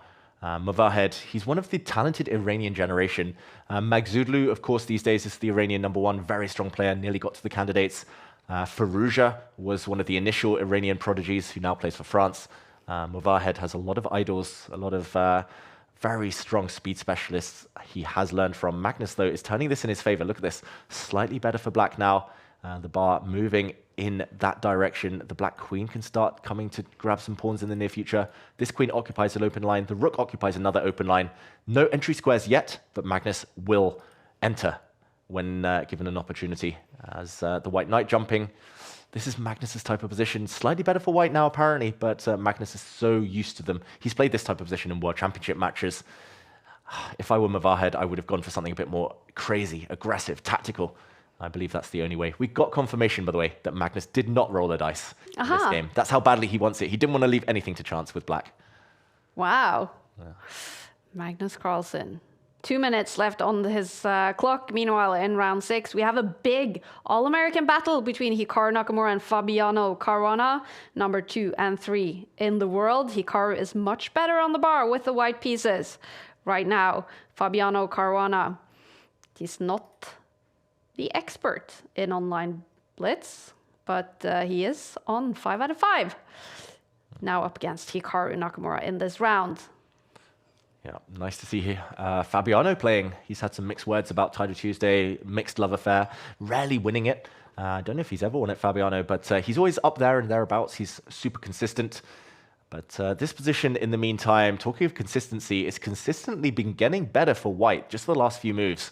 Magnus Carlsen has to watch out. There's a big threat, potentially, of knight takes pawn with a check, and the white queen swooping in on the diagonal, following up, riding into the holes that Magnus has left. He does not look happy, Magnus Carlsen, with how the last few moves have gone. The knight drops back, still some checks in the air. Magnus has to be on guard. Look at the clock as well. Suddenly, the world number 1 behind on time, not happy with how he's playing. This one is turning. This one, anything can happen, but Movahed has to keep the queens on. Do not get tempted to trade off, go into an endgame. Magnus Carlsen will outplay anyone in the world there. He needs to keep the queens on. Bring that queen forward. Go for the attack. Team up with your knight. That is the best bet. Movahed, what's he going to do? A queen trade, and that will backfire badly. That's what we're looking at right now, you guys. We're looking at the queens. With less than a minute on his clock, Movahed in the move, and he moves the queen, David. Good decision. There were other squares he could have chosen. Maybe that square was a better one to leave vacant for the white knight to use and to jump in with a check, but it's all important that he keeps the queens on. You do not beat Magnus Carlsen in an endgame. It's that simple. You beat him by checkmate, by tricking him, by confusing him. As we see the white knight jump in. He's sacrificed 2 pawns, though, here, Movahed, so he needs a big follow-up. He's looking at these sacrifices. Bishop takes pawn. Is that possible? There we go. He sacrifices a piece. Down to 32 seconds, though. Magnus takes the piece. And the big question is, can you take this knight? It might lead to a perpetual check. The bar is dead in the middle there. It means the position is level. If Magnus takes this knight, the white queen will check the black king forever. That could well just be a draw. But if Magnus doesn't go for that, he takes a risk. The white knight would have dropped in with a check. Here we see Movahed. Okay, he's using his rook this time. He's moving ahead with that rook as he threatens checkmate. He didn't want to just give checks. The black king is running. Magnus wants to run for the hills and hide behind his pawns, but this is getting more complicated by the second. Movahed needs to move. 22 seconds. This is it, Kaya. This next few moves will decide everything. Will he finally be able to beat Magnus Carlsen? He is better on the bar. Sina Movahed, he's only 15 years old. He's got 15 seconds on the clock. He's massively better, David. Magnus Carlsen has blundered his rook in the corner. Maybe this was a calculated gamble. He needs to win on time now. That rook was defended by its queen. Magnus blocked the defense there, losing his rook. Look at this, Movahed's winning this pawn now. Magnus is about to get checkmated. He needs to somehow stay alive and win on time. Movahed is totally outplayed Magnus Carlsen there. Confused him, the rook is coming back. A rook and 3 pawns against knight and 2. It's a huge material advantage, but the clock has gone red. 9 seconds for white. Is that enough? The clock ticking, the checks continue. He can keep checking. Will he force the draw, Movahed? He goes for the win. He doesn't repeat the position. Magnus turning red now with his clock. The king dropping back. It's all about a scramble till the end. The pawns are pushing. Magnus's queen drops back. Pawns, wow, it's just random pre-moves now. 4 seconds against 4 seconds. Who is going to be the faster of the two? The pawns are pushing. Who's going to check last? Magnus down to 2 seconds. Queen trade. Queen trades. Queen's off the board. Rook taking the pawn. Magnus Carlsen loses on time. Movahed wins. Wow! Finally for Sina Movahed. He beats Magnus Carlsen. He takes him. on the clock. He flags Magnus Carlsen, the best player in the world, loses to 15-year-old Sina Movahed from Iran. Huge result for the youngster. He goes up to 6 out of 6. Perfect score. Magnus Carlsen, he's not going to play 11 out of 11 today. He is stuck on 5 points. What an incredible game. What a battle between these two. And Sina Movahed finally gets his win against Magnus. Yeah, he's deserved it. Not just this week, the way he's played against Magnus the last 3 weeks. I'm still catching my breath, Kaya. That was crazy. I didn't know who was going to win on time, but Movahed, he was so clever. He had some pre-moves. He gave up his rook with a check, slowed down Magnus by half a second, and that half second counted in the end. That was so close. Movahed is a name to remember. Exactly. Remember his name, Sina Movahed, but we have no time to rest. Sina Movahed has no time to rest, jumping straight into round 7. He has the white pieces. He is up against Hikaru Nakamura, who just won his game against Fabiano Caruana. These two are both on a perfect 6 out of 6. Sina Movahed with a white. What's happening here, David? Wow, I was going to say, is this about to happen? It's the Berlin draw, a well-known repetition where all the pieces get traded quickly. There's a dance between the two queens. That is, well, hard to blame Movahed, who's just had a crazy game. No break. Fearing Hikaru potentially, but Hikaru, he's played this draw countless of times. Yeah, I'm surprised. Yeah. I'm always disappointed. I wanted to see that encounter. I wanted to see that fight. 100%. Yeah, they share the lead, and they can only be overtaken by one player, Alireza Fiorito. Strategy from Hikaru with the black pieces there. He takes a quick draw and he goes up to 6.5. Now same with Sina Movahed. This is the beginning of round 7, you guys. And Alireza Fiorito is on 6 out of 7 points. He's got the white pieces here against Denis Lazavik, known as one of the best players in online blitz chess. This is a big battle between two young players. And what are we seeing on the board? Yeah, it started life as an English opening, something that Fiorito has been employing more and more. He used to be an e4 player, really loyal to that move, played it every single time. But just in the last year or two, Alireza Fiorito has been more willing to experiment. This is a very successful English opening for white. It's marked by 2 things. The white pawn on this square on c4 and this pawn chain teaming up with the bishop on light squares. It's all about a light squared strategy for white. Now he jumps forward with his knight. Watch out, knight fork in the air. This move would win the black queen or the black rook in the corner.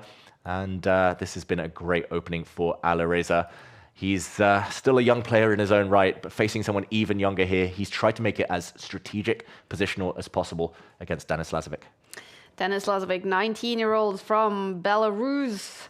He is number 150 in the world in classical over-the-board chess, but Denlas, his nickname on Chess.com, is a feared man. His online blitz rating is 3,205, number 9 in the world. And here he is, Denis Lazavik, one of the best players when the clock is ticking fast, just like Alireza Fiorito. Do you think this is a battle that will go down to seconds, David? If it does, we're in for a real treat. Yeah. These two, they have some of the fastest kind of mouse skills out there. That is for sure. I think Fiorito may be slightly the faster of the two, but Denis Lazavik, I've seen him win some crazy time scrambles. But whether he gets there is the big question for Lazavik. He's not moved in ages. There we go. He finally moves his queen out the way. That cost him almost a minute. So Alireza has a small time advantage now. And the white knight can still jump in, still threaten that rook in the corner, still threaten the pawn. Looking very good for Alireza right now. He's done everything right. Denis Lazavik looks like he's in a hotel room. Not sure where in the world he is. I know where he plays. I know his home camera so much from having commentated on his games.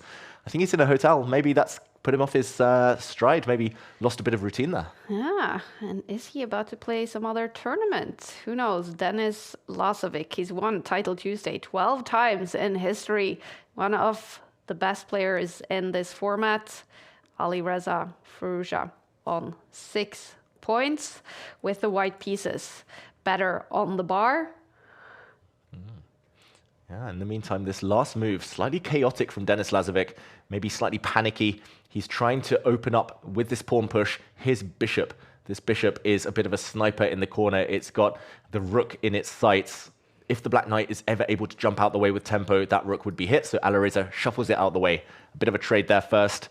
long-term, white is doing extremely well here. This is an isolated pawn that's likely to drop off. No friends around it. It's no longer COVID. You don't have to isolate. This pawn is definitely doomed. But can he create some attack in the meantime, Denis Lazavik? He wants to go for the white king somehow, but hard to do so. It's opposite color bishops, but the moment, the black piece is not coordinating at all. Alireza Fiorito, of course, played in the final in the Esports World Cup this summer against Magnus Carlsen, playing for Team Falcons. He lost the final, but he played some impressive chess, and he scored 5 points so far on the Champions Chess Tour standings. He's in 7th place right now inside the Esports World Cup, but it's a long way to go. We're going to play the autumn split, the winter split, and the spring split before it's decided the 12 players that join Magnus Carlsen to the Esports World Cup 2026. Yeah, and he's definitely prioritizing Title Tuesday, the esports circuit here, Alireza. He's been in the news today a lot for his decision not to play in the World Cup. Yeah. That means Alireza will not be in the candidates tournament barring a miracle. So he's very much focusing on speed chess, on time formats he enjoys. Very interesting decision there that a lot of people have been critical of. But he knows himself, he knows his kind of preferences. Right now, I was going to say the bishop attacking a knight, the bishop takes a pawn. Both players taking pawns near the enemy kings. And suddenly, it's another case of not trading queens. Watch out. Anyone who's been doing Puzzle Rush online, anyone who's looked at any checkmating patterns ever, will recognize a queen and a knight lined up on a diagonal with a king stared down like this means only one thing. Smothered mate ideas are in the air. The black knight only needs to jump out the way in any direction, and the black queen will deliver an X-ray check against the white king. This could be terminal. Is Alireza planning to move his king up 1 square? Is he just going to try and continue trading queens? Big moment. Alireza Fiorito could be in trouble here if he doesn't find the right moves. Less than 2 minutes on the clock. 5 minutes, no increment. That's the format in Title Tuesday. And we can see Alireza bopping his head, getting a little tense here. Meanwhile, Lazavik, he seems quite calm. 1.5 minutes left for the Grandmaster from Belarus. Big battle between 2 young players. Yeah, and suddenly Alireza has been the one freezing. He's been in the think tank for a while now, trying to solve this dilemma of the queen, the knight, and the king. All about one diagonal, all about the dark squares. That's the only important thing in this position. He needs to find a solution. He tries to trade queens now. One of the options I did mention, but it cost him way too much time on the clock, and there we go. Queens disappear, a pawn disappears. Is this going to guide the game towards a dead drawn ending? Will we see everything get traded off now? It's opposite color bishops. Watch out. There's a big threat of the black bishop coming to the board with a check, hitting the white rook as well. If I can draw my arrows correctly, that would win the white rook. There we go. But that can be prevented by the white king moving, the white rook moving. And Alireza, he's got to speed up though. He is the only one who can maintain the 100% score.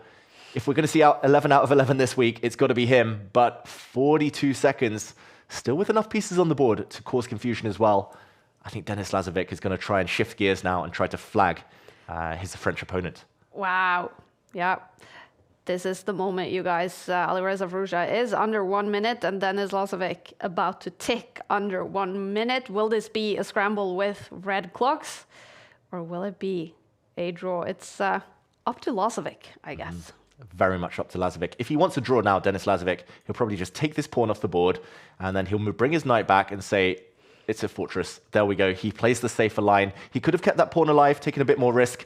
Now we're going to see a dead, drawn endgame, but will we see the players try to flag each other? Fiorito now, if he trades rooks, then that would have been a draw on the spot. He's trying to win this game, Alireza Fiorito, despite having 13 seconds less than his opponent. Wow. Alireza is trying to win this game. He's attacking a pawn now. It's the most drawn endgame I could ever imagine. It's so dead level, and Alireza has less time, but he refused to repeat the position. He's trying to win. This is crazy. Alireza Fiorito, I mean, it's opposite color bishops. Rooks off the board, draw. Pawns off the board, draw. Bishops off the board, draw. Everything is a draw. It's all about the clock. I think we need to strap in our seatbelts, because this one might be a bit of a race to the finish.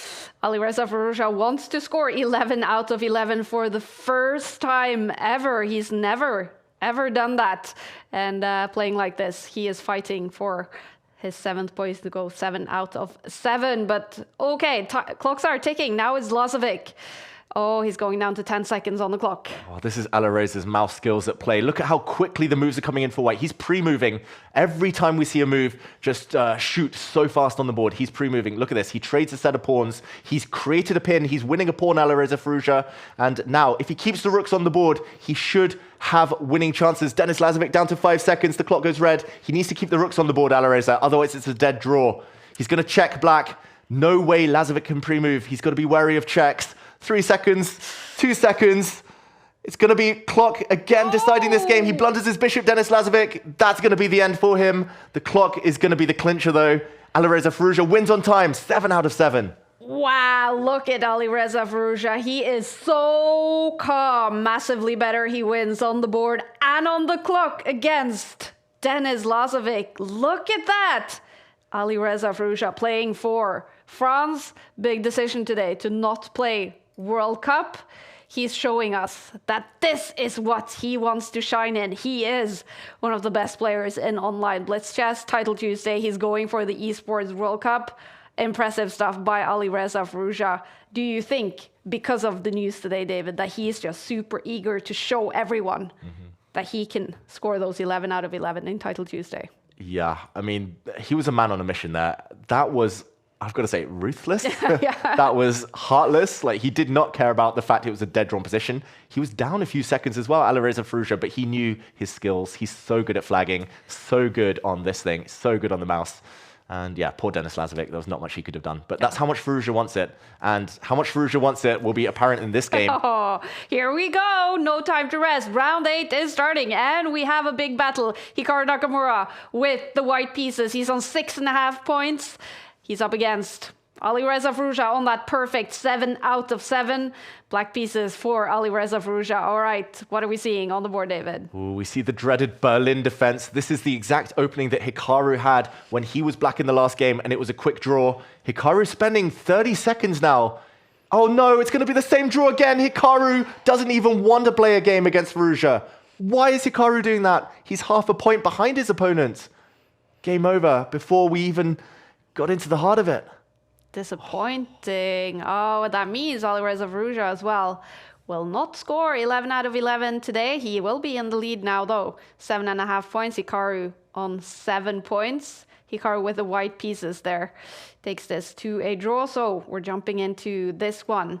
It is Zigalo with the white pieces against Movahed, both on 6.5 points. Both of these still fighting to win Title Tuesday Game Week 4. Yeah, win for one of these two would propel them into a joint lead. This is all important. This is the second board. And Zigalo against Movahed, one of the stars of today. Movahed, other than that draw against Hikaru Nakamura, the famous Berlin draw, the dreaded Berlin draw, he's been perfect. Nice to see Zigalo's microphone. That's one of the coolest microphones I've ever seen. Looks super chilled. His position looking very nice as well, full of potential.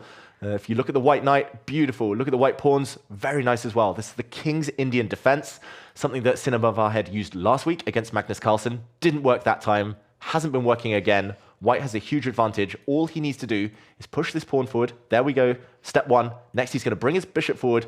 Maybe after a trade of knights in the near future, he defends his own knight. This bishop is going to be a real beast. And Black's pawn structure looks cool, but probably isn't what he wants. Movahed in big trouble. Massively better. Sergei Zigalo from Russia, 26 years old. He is also one of the players rated above 3,000 on chess.com Blitz Chess. He's played 2 Title Tuesdays so far this season. His best result was 8 out of 11, which earned him 23rd place last Tuesday. He's won Title Tuesday once in his career. Maybe it's going to be the second time today. If he wins this game, he's going to go up to 7.5 points. It's looking good for him. It's looking very good for him. I've played Zigalo many times, including in Title Tuesdays, and he's a very dangerous player. Often it looks like he's not doing much, and then suddenly he'll change up everything and out of the blue hit you with an unexpected move. Here, he's been doing everything smoothly, 1 minute up. Look how strong these 3 white pawns are. Any of them could advance at any moment, and each of those would pose different problems to Black. First, a rook trade. I think Zigalo shouldn't be too afraid of that. He's guaranteed almost at some point to bring his bishop out to stare down the black king. Maybe the white knight will move out the way at some point to support a pawn push. So many options for white. That's why he's settling in for a long think now. The computer thinks massively better, almost winning, because this black bishop is so bad, cannot get out. The rook in the corner, bad, cannot get out. The black piece is still asleep. That's why white has a big advantage. Sina Movahed, of course, in round 6, got that huge win against Magnus Carlsen. And Magnus, he went on to play a draw in his round 7 game. So Magnus is falling behind in the fight to win Title Tuesday Game Week 4. It is about these two players, but also Alireza Fruja, Hikaru Nakamura, and some other players. Magnus Carlsen, he is, of course, on 5.5 points. It's not over. But it's going to be tough for him to win 3 in a row. It's going to be tough. He needs to win 3 in a row and hope. Magnus might, if he wins the next 2, get a chance in the last round to face one of his rivals and kind of take them, overtake them, score that all-important win, peg them back. But it's going to be tough. It looks like it might be a question of whether Alireza Fiorito can keep going, keep up his incredible pace. I think Fiorito is going to be loving the fact he gets a long break now as well. Yeah. That quick draw against Hikaru, black against Hikaru, to get out of that one alive in 30 seconds and to get, what is it, a 10-minute, 15-minute break. It's going to be nice for Fiorito, who's a big favorite now. But in the meantime, a pawn has been captured. And normally what you would do in these types of positions is push this pawn forward. Push it forward 1 square, just try to promote. Taking this pawn, not necessarily the only way forward. Maybe it's strong too, you open up a rook. But this pawn, the c pawn, will be defended by its knight, will be defended by its rook. And look at this, Zigalo goes a different direction. That's a very interesting move. He's trying to threaten a capture of rooks and then to drop his knight in with a nasty fork. This is laced with tactics. That is a poisonous move from him there. The knight, the queen, the rooks on the open lines, those are the attacking pieces he's relying on. And it's looking very, very scary for Movahed here. A lot of temptations then in the positions for Movahed, and he has to stay away. Stay away? I don't even know what to touch. He trades off the rooks, but look at this. If you take this pawn now, the white knight jumps out the way with a check, and when the white knight jumps, the queen will drop. So you cannot touch those pawns. That's a very controlled move from Movahed there. He tries to block everything, defend everything with his bishop, but this rook in the corner is hit. Not only that, but rook takes bishop as a threat due to a pin in the center. Movahed in huge trouble. Zigalo could join the lead, could join Alireza Fiorito on 7.5 points. Look at this, and he's looking so calm. Sergei Zigalo with 2 minutes, 23 seconds on his clock, and Movahed is ticking down. Will this be over on the board before we even see those red numbers, David? Yeah, this one is almost immediately over. He's calculating now, Zigalo, whether he can take this bishop untouchable due to a pin in the center. The black queen would drop if that rook is recaptured. I think it's safe. You might have to do some last-minute checks there. There are some counterplay ideas that Movahed is trying to initiate, but the white king is just going to sit in the corner. It's not even going to recapture any pawns. It looks like that move is winning. There's also a rook in the corner you could feast on. Movahed in big trouble. He's bluffing. The bluff is called by Zigalo. He's a full bishop up now. This might be the final few moves of this game. Movahed in huge trouble. The fairy tale is about to end. He's been on a high, Sina Movahed, since he beat Magnus Carlsen in round 6. That was a massive result for him. Struggling here, though, in round 8. He is about to lose against Zigalo, who will go up to 7.5 points and join Alireza Fiorito in first place after 8 rounds. And after this round, 3 rounds to go before we name the winner of Game Week 4 in the autumn split. Yeah, a capture of a pawn. It's tripled pawns for black. Look at how they're all lined up, all queuing up to try and deliver a check, but the white king super safe in the corner. This last pawn push not creating any threats. The white rook can simply move. It can run away from any potential attack. You can even take this rook in the corner. You can even just take a pawn with your queen. Every move is winning for Zigalo here. All danger is gone. He's a full bishop up. No tricks at all here. Movahed is about to lose this game. I wouldn't be shocked if he resigns in a few moves. The white king too safe in the corner. One final trap. He's trying to give a nasty check in the corner, but that won't cut it. Zigalo is about to give checkmate. The black king is the one that's going to die first. This is going to be game over. Movahed about to resign. Zigalo, what a powerful performance. Never in doubt. Here he can win in any way he wants. He can trade queens. There we go. No checkmate to end this game, but when the queens are gone, this rook in the corner drops off. That's going to be the final move. Movahed is about to resign. There we go. Any second now. Breathing out. Oh, he plays on? Yeah. I keep looking at his camera to see if he actually hits the resign button. There it is. It's over.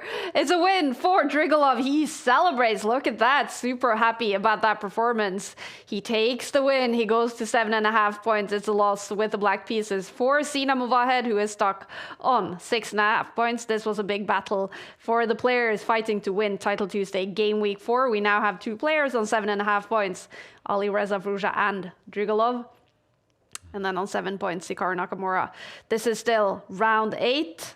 Sarana, who won Game Week 1 up against Muradi. Yeah, very interesting position, this one. It looks like it's come from another King's Indian defense. So one of the openings of the day, a very fighting opening that normally leads to chaotic positions. Opposite side castling with the White King super safe, the Black King not safe at all. This is going to decide the game. There's going to be a skewer, a pin on the back rank. And okay, first he takes a timeout to even gobble up a pawn Sarana. 20 seconds against 10 seconds. Turning red, but not enough for Muradli. Sarana takes the win. He, controlled that last game so nicely. Sarana, he takes it, and he goes up to 7 points to join Hikaru. Fabi, Minle is also there, and Naroditsky. Okay, some big names on 7 points. This is far from over, you guys. We still have 3 rounds to go, and the players are fighting for the win. Magnus Carlsen is stuck now on 6.5 points. What chances do you give Magnus now to winning Title Tuesday Game Week 4? Slim chances. The fact that he's not even the top of his score group, so the fact that Magnus is the third of the players on 6.5 means his tiebreak isn't as good as some of the others. We settle kind of level scores on tiebreaks. It's about how your past opponents have done. Magnus dropping a bit more there. He'll need to win his last 3, but 9.5 might not be enough to win it this week. It might be another week where 10 is the magic number. And I think Fiorito is a big favorite now. He's going to play against Zigalo in this next round. May the best man win. But the likes of Hikaru, Fabiano, they're poised, ready to pounce. Exactly. We have so many of the top players fighting here in Title Tuesday Game Week for you guys. There's a little technical break now. We're going to keep talking, though. We're going to go through some of the action that's been happening. But the big question is, of course, who's going to win Game Week 4? Here we go.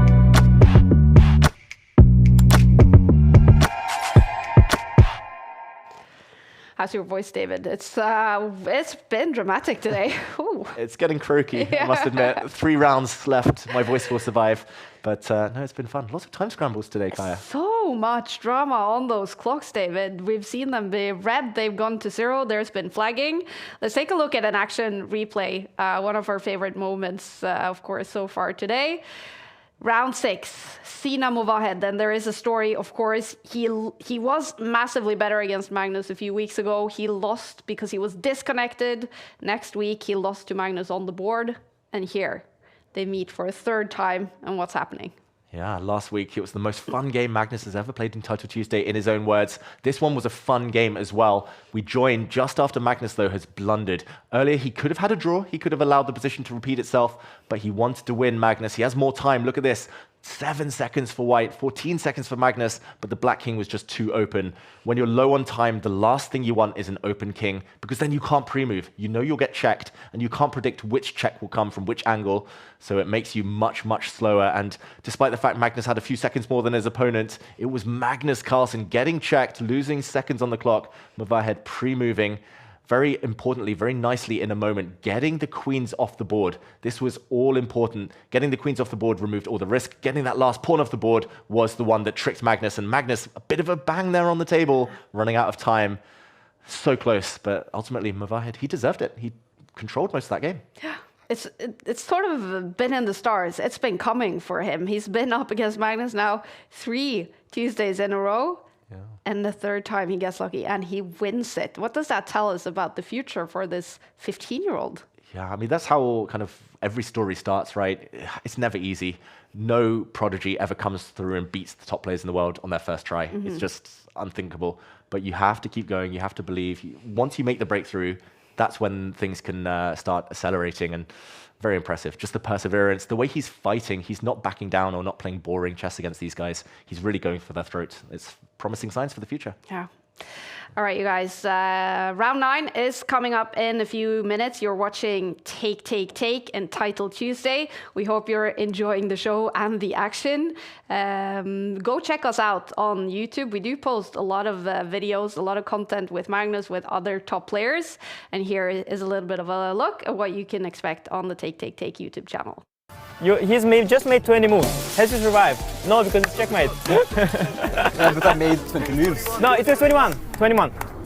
But it says survive 20 moves, and you made 20 moves, and you did not survive. So it's $50. I will give you $50. Okay, yeah. $50. 60. 55. 60, 70, and you get a free ice cream. Okay, deal. I don't know why everyone thinks I calculate well. Because you actually calculate. Yeah, that's the difference. Yeah, exactly. I'm just quitting the interview, okay, sorry. Minute of silence. Have I been too harsh? Everything is harsh, come on. Too generous? I mean, this was the best picture. Let's find out.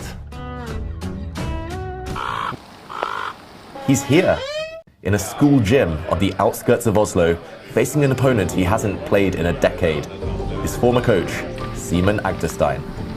Just playing the games is, like, regardless of setting, it's nerve-wracking. So much juicy stuff on the Take YouTube channel. Go check it out. Please follow us and like the channel if you like what you see. We're getting ready now for round 9 here in game week 4 with Alireza Fiorito on top of the standings.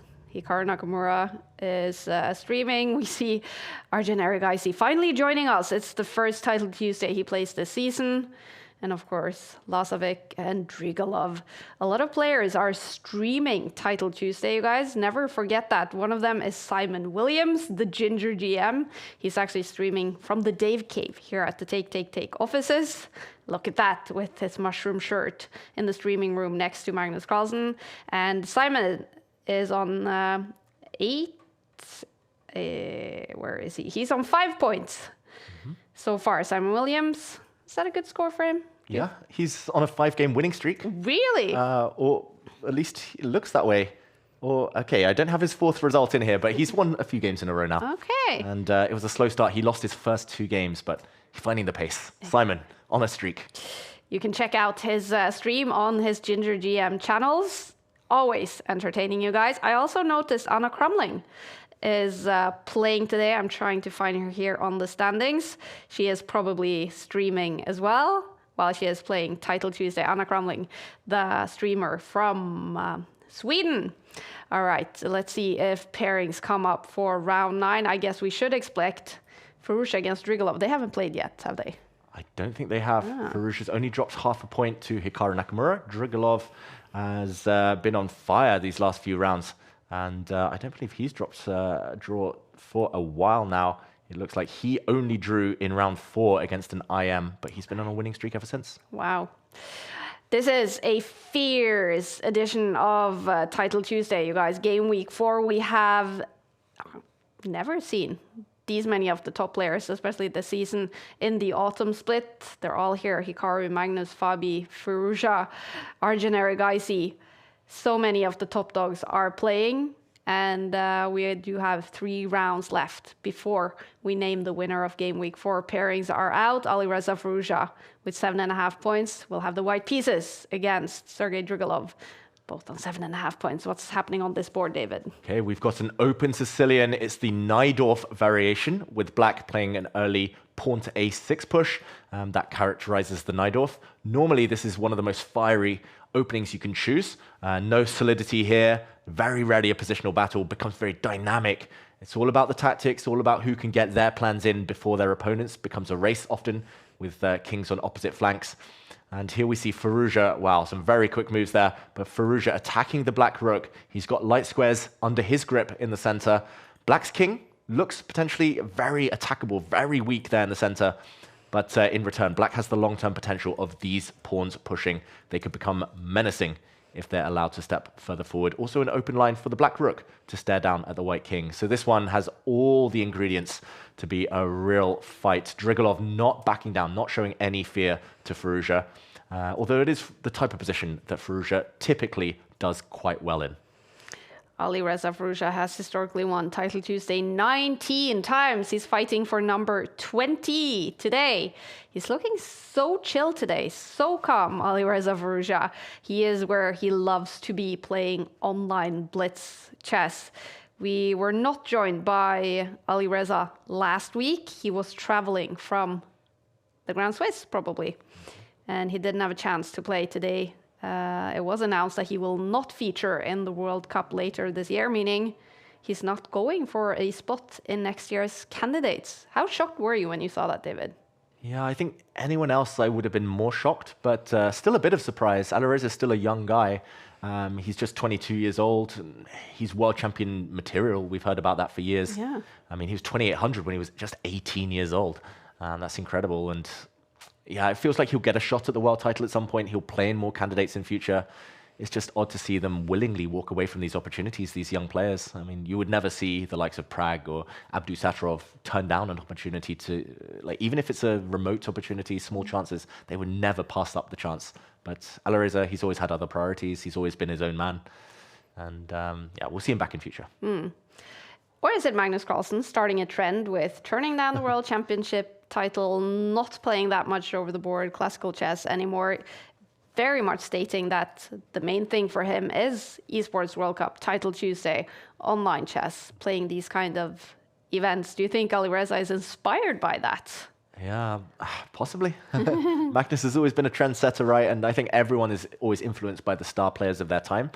But it is a sad trend, I've got to say. Yeah. We want to see players play more. The good thing for us, though, is that he's going to be playing Title Tuesday nearly every week now. He's going to be trying to get to the Esports World Cup. The bad news for Alireza is that he's in big trouble on the board. Ooh, look at this. What's happening here, David? Yeah, just the last few moves have changed everything. I think Alireza had missed that earlier with the black rook attacked seemingly by the white knight. Black didn't even need to react. Black set up a checkmate threat, first of all, on this square, which was defended by the white rook next to it.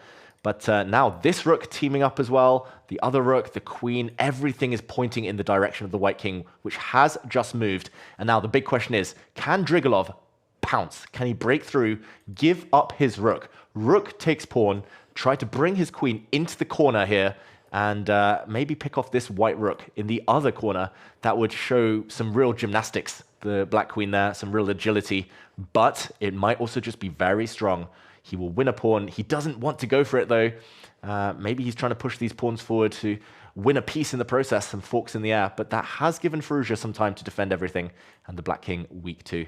I'm not going to say this is over. I think it's a big advantage for black, but still far, far from winning. He needs to find the key breakthrough. Not easy. I see comments on the YouTube chat saying that this is a crazy game. Would you agree, David? Yeah.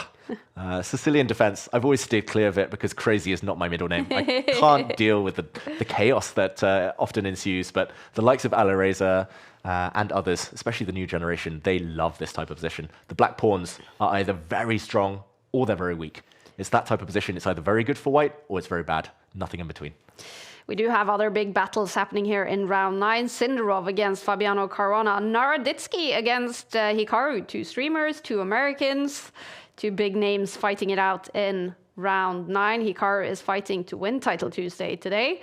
Magnus Carlsen, who's had a few bad games, is now up against Bluebaum. Bluebaum, the German who came second in the Grand Swiss and qualified for the candidates. He is actually now better with the black pieces against Magnus Carlsen. And with the black pieces as well, Drigalov is better against Alireza Fiorito, but he is ticking under 2 minutes on the clock. Yeah, he's better, but his chances were also better just a few moves ago. This one, he's been a bit confused, I think, Drigalov. We saw him frown. He thought he was winning a piece. Last move, he attacked the white queen. He looked like he was about to win the white knight. But now, if you take this knight, suddenly the white queen takes an undefended rook on the edge of the board. And that was a kind of trick that he tried to trap his opponent with, but he was relying on this. Now attacking the white queen. If the white queen moves to a bad square, maybe there's a chance you can take this knight. But there are consequences. This black king is sitting in the center. Drigalov, if he isn't able to win material, his attack might just fizzle out, and he's grabbed the knight. He's walking into a discovered check. That's the most brave type of move in chess. When you allow a check, the bishop captures a bishop on the way, so level material yet again, but this has just got even more crazy. The white bishop is under fire, the black knight is pinned, but if it gets unpinned, could attack a bunch of pieces. The white king still caught in no man's land. Kaya, someone's about to blunder. I just don't know who it is. 2 minutes on the clock for Alireza Fiorito. He does have more time on the clock. Drigalov is looking a little bit stressed. Does that mean he is the one who will make that predicted blunder? Crazy game. Difficult stuff happening and so much at stake. These are both on 7.5 points.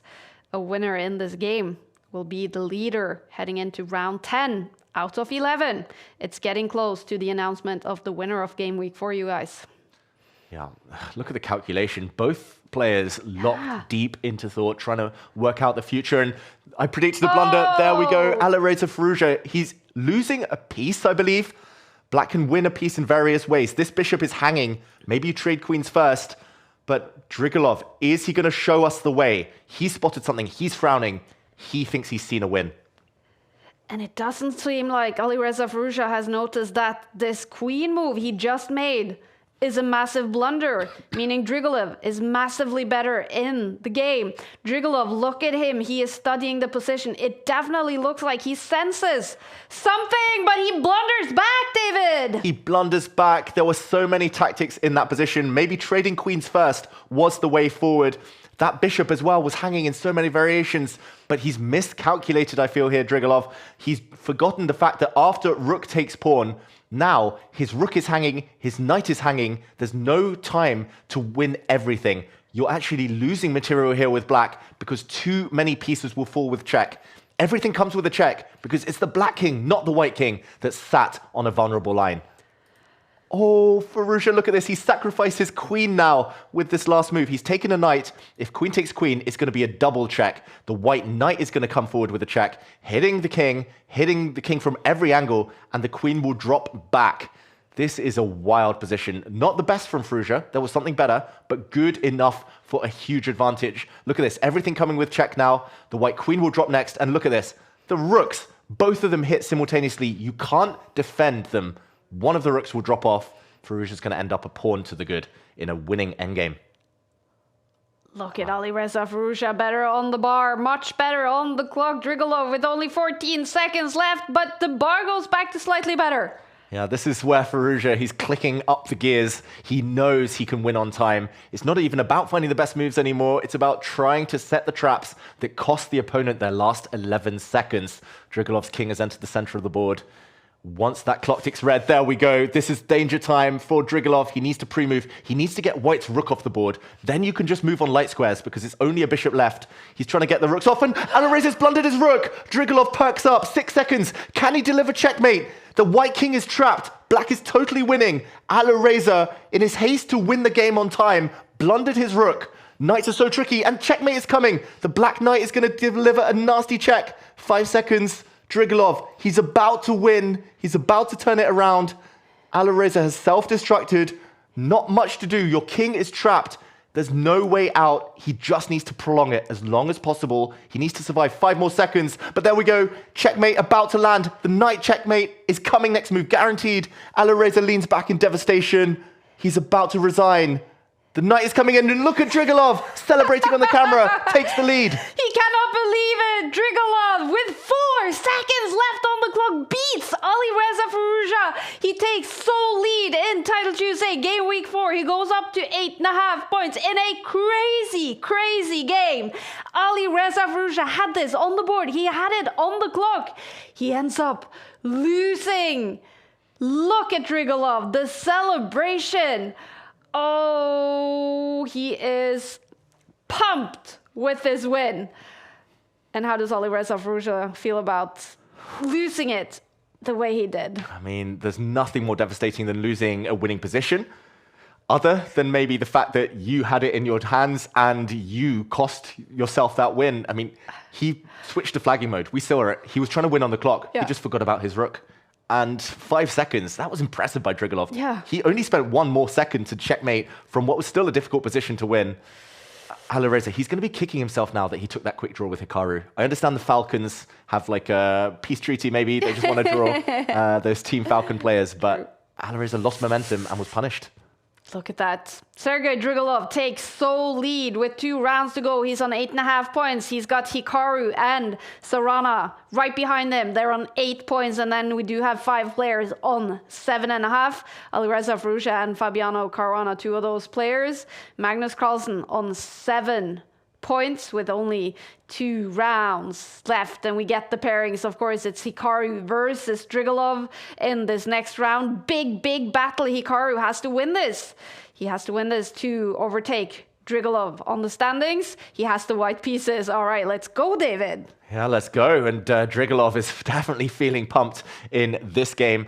He gets 2 blacks in a row. That's slightly unfortunate in the pairings. That's because both players would do the white pieces. And I guess Hikaru had also had some blacks in the previous rounds. Drigalov, he's going to have to do it the hard way if he's going to win this tournament. Black against Fiorito, black against Hikaru. Doesn't get much more difficult than that as he plays another Sicilian. The moves come in thick and fast. This time, Hikaru's playing a much less chaotic variation. He's playing a closed Sicilian. He's got 2 pawns established nicely in the center. He's trying to keep the pieces on the board, keep the tactics far in the future. I think that's a good strategy against someone as dangerous as Drigalov. We saw it there, how kind of speedy he is, how sharp he is.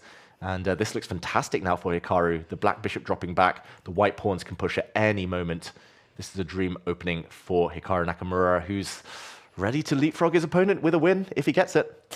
Sergei Drigalov, he's won Title Tuesday once in history. He's up against Hikaru Nakamura, who's won it 106 times, trying to win it for the 107th time today.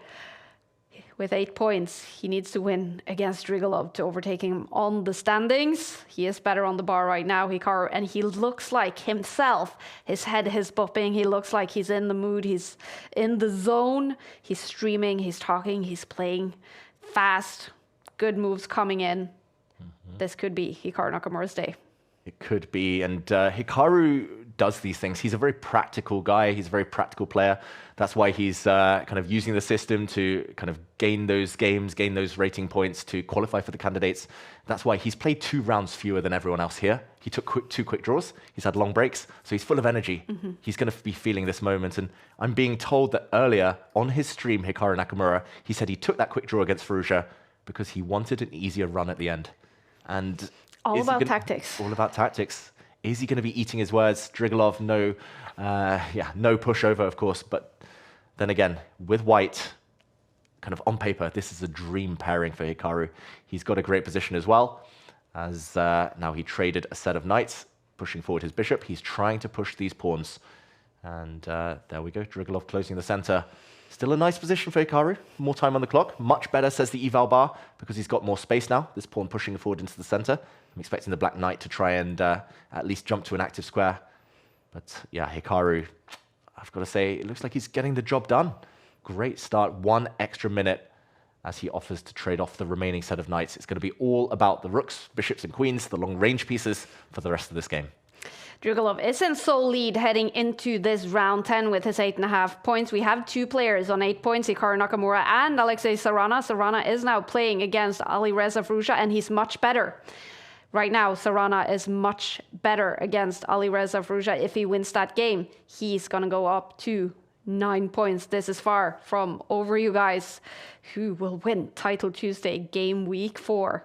It could be one of these 2 players. It's not going to be Magnus Carlsen, probably. He is now playing round 10 against Andrew Tang, and Tang, the Penguin, is much better against Magnus in that round 10 game. But in this one, these 2 are fighting to win Title Tuesday Game Week 4. Hikaru Nakamura is thinking he has much more time on the clock, 1 more minute than Drigalov. Yeah, and I think this is, again, Hikaru using all of his experience. He knows where he thrives. He knows the type of positions he likes. He knows a bit about Drigalov. They've played each other many times online, so he's made it very quiet, very positional. It's all about squares, not necessarily about the tricks and tactics. And the key reason white is better here is because of this square. If you push the black b-pawn back 1 square, control the white knight from jumping, it's just dead level. But this white knight is now a beast, paralyzing the black army, attacking the queen in the process. The black knight is a bit offside as well, could get trapped. So this is a huge advantage for Hikaru Nakamura. And no risk as well. It's not the type of position where you blunder. We said it earlier, that was the type of position where someone's about to blunder. It's just about who makes the last one. And this time, it's going to be tough for Drigalov with just 2 minutes to solve all of his problems. But Drigalov, if he's learned something today, is to never give up. He's had some really good results, even if he's been worse on the board. Oh, but massively better now for Hikaru. Is this a blunder by Drigalov? Yeah, it's a huge tactical blunder by Drigalov. He's forgotten that after this next flurry of moves, first he has to deal with the problem of his knight. But once he saves his knight, for example, by trading off the bishops, we'll see this unfold. Hikaru will now take back that bishop, and when the knight saves itself, whoops, knight fork. The white knight is jumping in, and there we go. It's a fork hitting the queen, hitting the rook.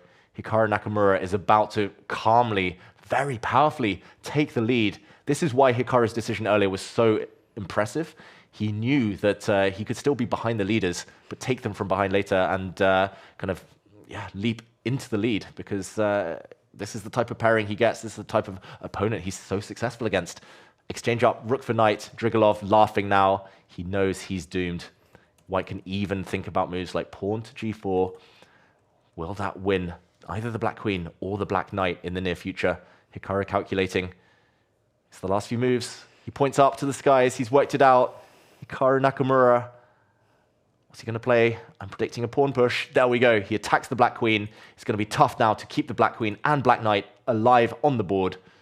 This could be the final moments. Drigalov, his winning streak is about to be brought to an abrupt end.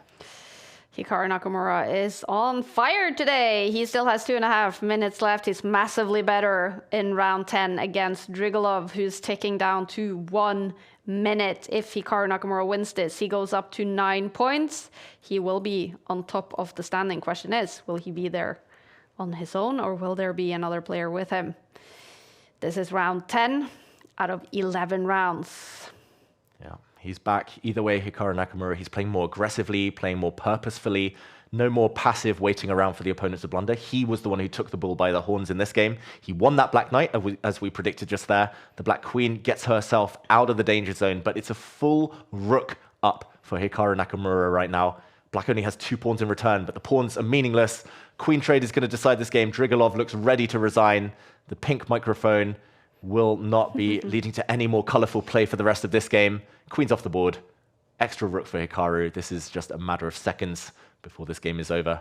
He's going to be winning with the white pieces. He's going to have a great shot at coming first, Hikaru. He might have blundered that pawn. I think he forgot about that, but it's all about the rooks, not about the pawns anymore.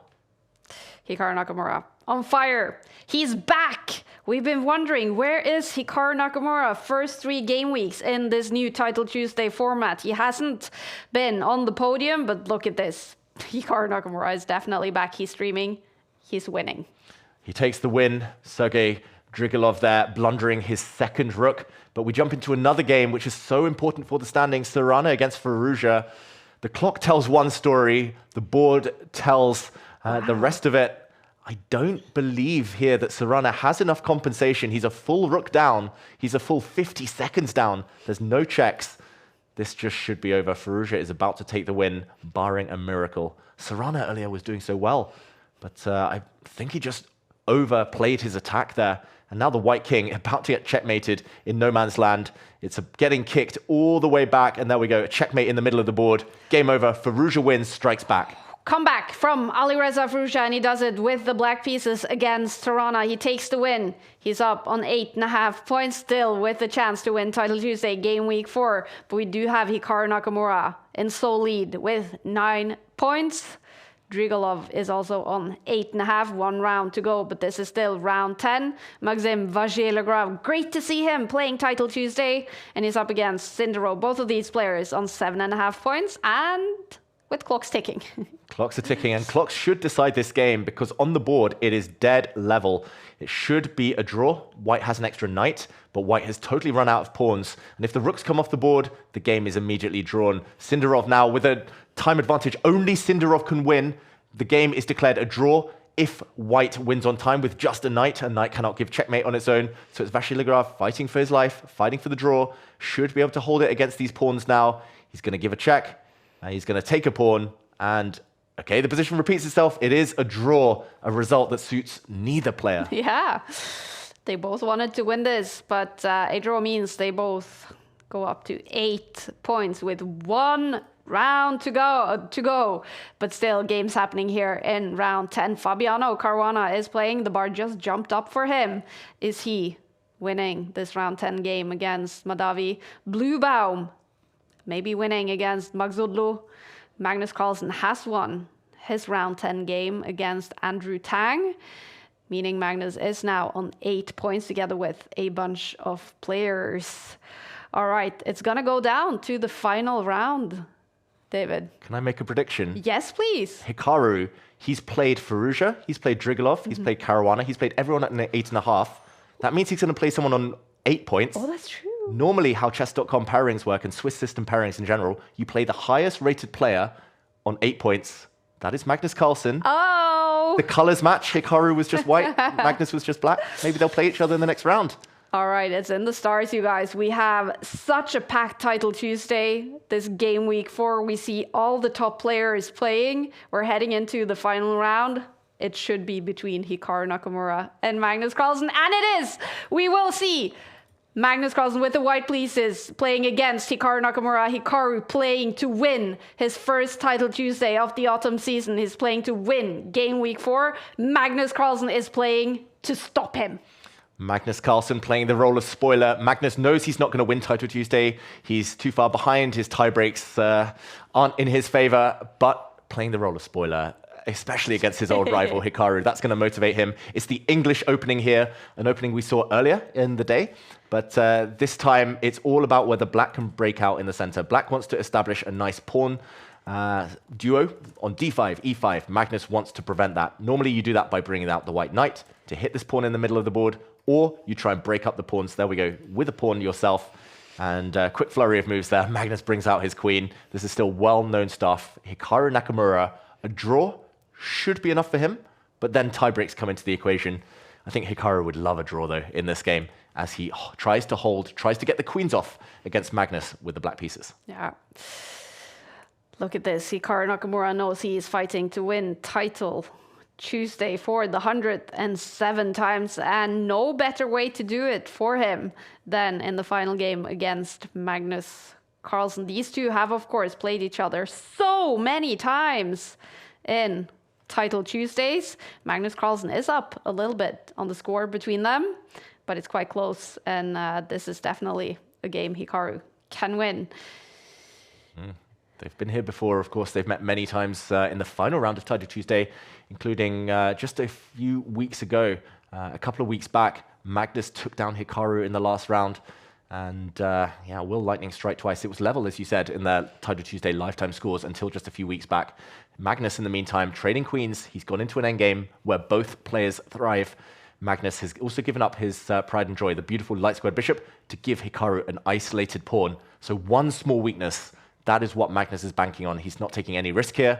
I don't think Magnus is in any trouble of losing this game, but whether he can win is another question. Very, very solid play by both, clearly full of mutual respect. And again, Hikaru has upped his game this week, no doubt. It's just about whether he can last the distance. This final hurdle is going to be the toughest.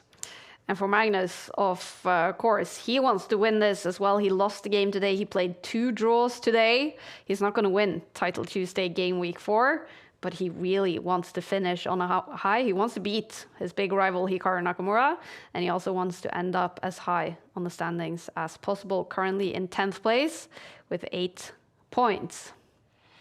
Yeah, and what a field we have. Board 2, Alireza Faruja against Fabiano Caruana. Yeah. We've really brought all the big guns, the Hollywood stars, to this week's Title Tuesday. And okay, a trade of rooks in the air from Hikaru Nakamura. I don't think Magnus will be too happy, you know. It just feels like it's not enough of an advantage to ever hope to win. Black has the 2 bishops. That's got great long-term potential. Black's knight super active. Black's fighting for the open line. Hikaru is very comfortable here, despite the clock. I think that's the one thing in Magnus's favor. Magnus with his team Liquid shirt. He did win the Esports World Cup a few months ago. Hikaru Nakamura for Team Falcons was knocked out in the semifinals, but it was his teammate, Alireza Fruja, who faced Magnus for Team Falcons in the final. Magnus Carlsen won it back then. So he took the title in the first ever Esports World Cup. These two both really want to go back. Magnus is already qualified as reigning champ. Hikaru desperately wants to join. He wants to go back to that stage. He wants revenge. He wants to play the final. He wants to win the Esports World Cup as well. Well, it's far away, but Game Week 4 winner is not far away. This is the final round, round 11. Hikaru Nakamura with a win in this game will win Title Tuesday Game Week 4. He is down a little bit on the clock. Yeah. It's the type of position that could go wrong for Black if you're a bit nervous, maybe if you play too passively, if you just want to sit and defend. That's why Hikaru is playing very actively. You can see how energetic he is. Bishop pinning the White Knight, preventing the White Knight from jumping, winning pawns. The Black Knight, just a bit of a nuisance here. Just not threatening anything, but just annoying you from that side. Magnus tries to kick that Knight out. He tries to force it to retreat. Very logical move. But that move did cost Magnus 40 seconds. A big, big decision there to invest that much time. The Knight drops back. Magnus ganging up on this central pawn. Small advantage for White. In recent history, it's been all about Magnus in their rivalry in freestyle chess in the Esports World Cup semi-final. Magnus beating Hikaru in Armageddon.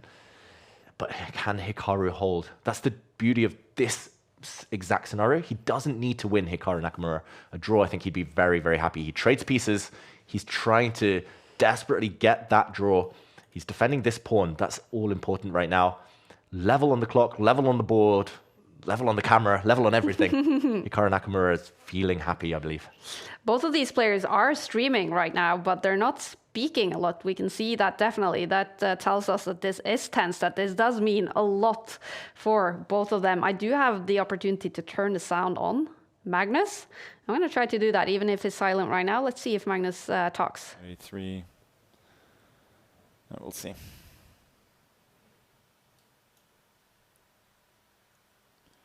F6. I'm running into all sorts of shit. He is not happy, David. Magnus Carlsen, using a bit of a... Just not good chess. I didn't even have time to go F3 and G4. Using a bit of a naughty word, I was going to say. We can see Hikaru now is much better on the bar, David. What's happening here? Yeah, Magnus said he just needed one move. He needs to push this pawn forward, push his other pawn forward. The problem is his bishop is trapped. That is why Black is better. The Black pawn is hunting down this bishop. And really interesting to get a peek into Magnus's mindset there, because Hikaru doubling down on that threat, trapping the white piece. That's what Magnus has missed. That's what he's hating.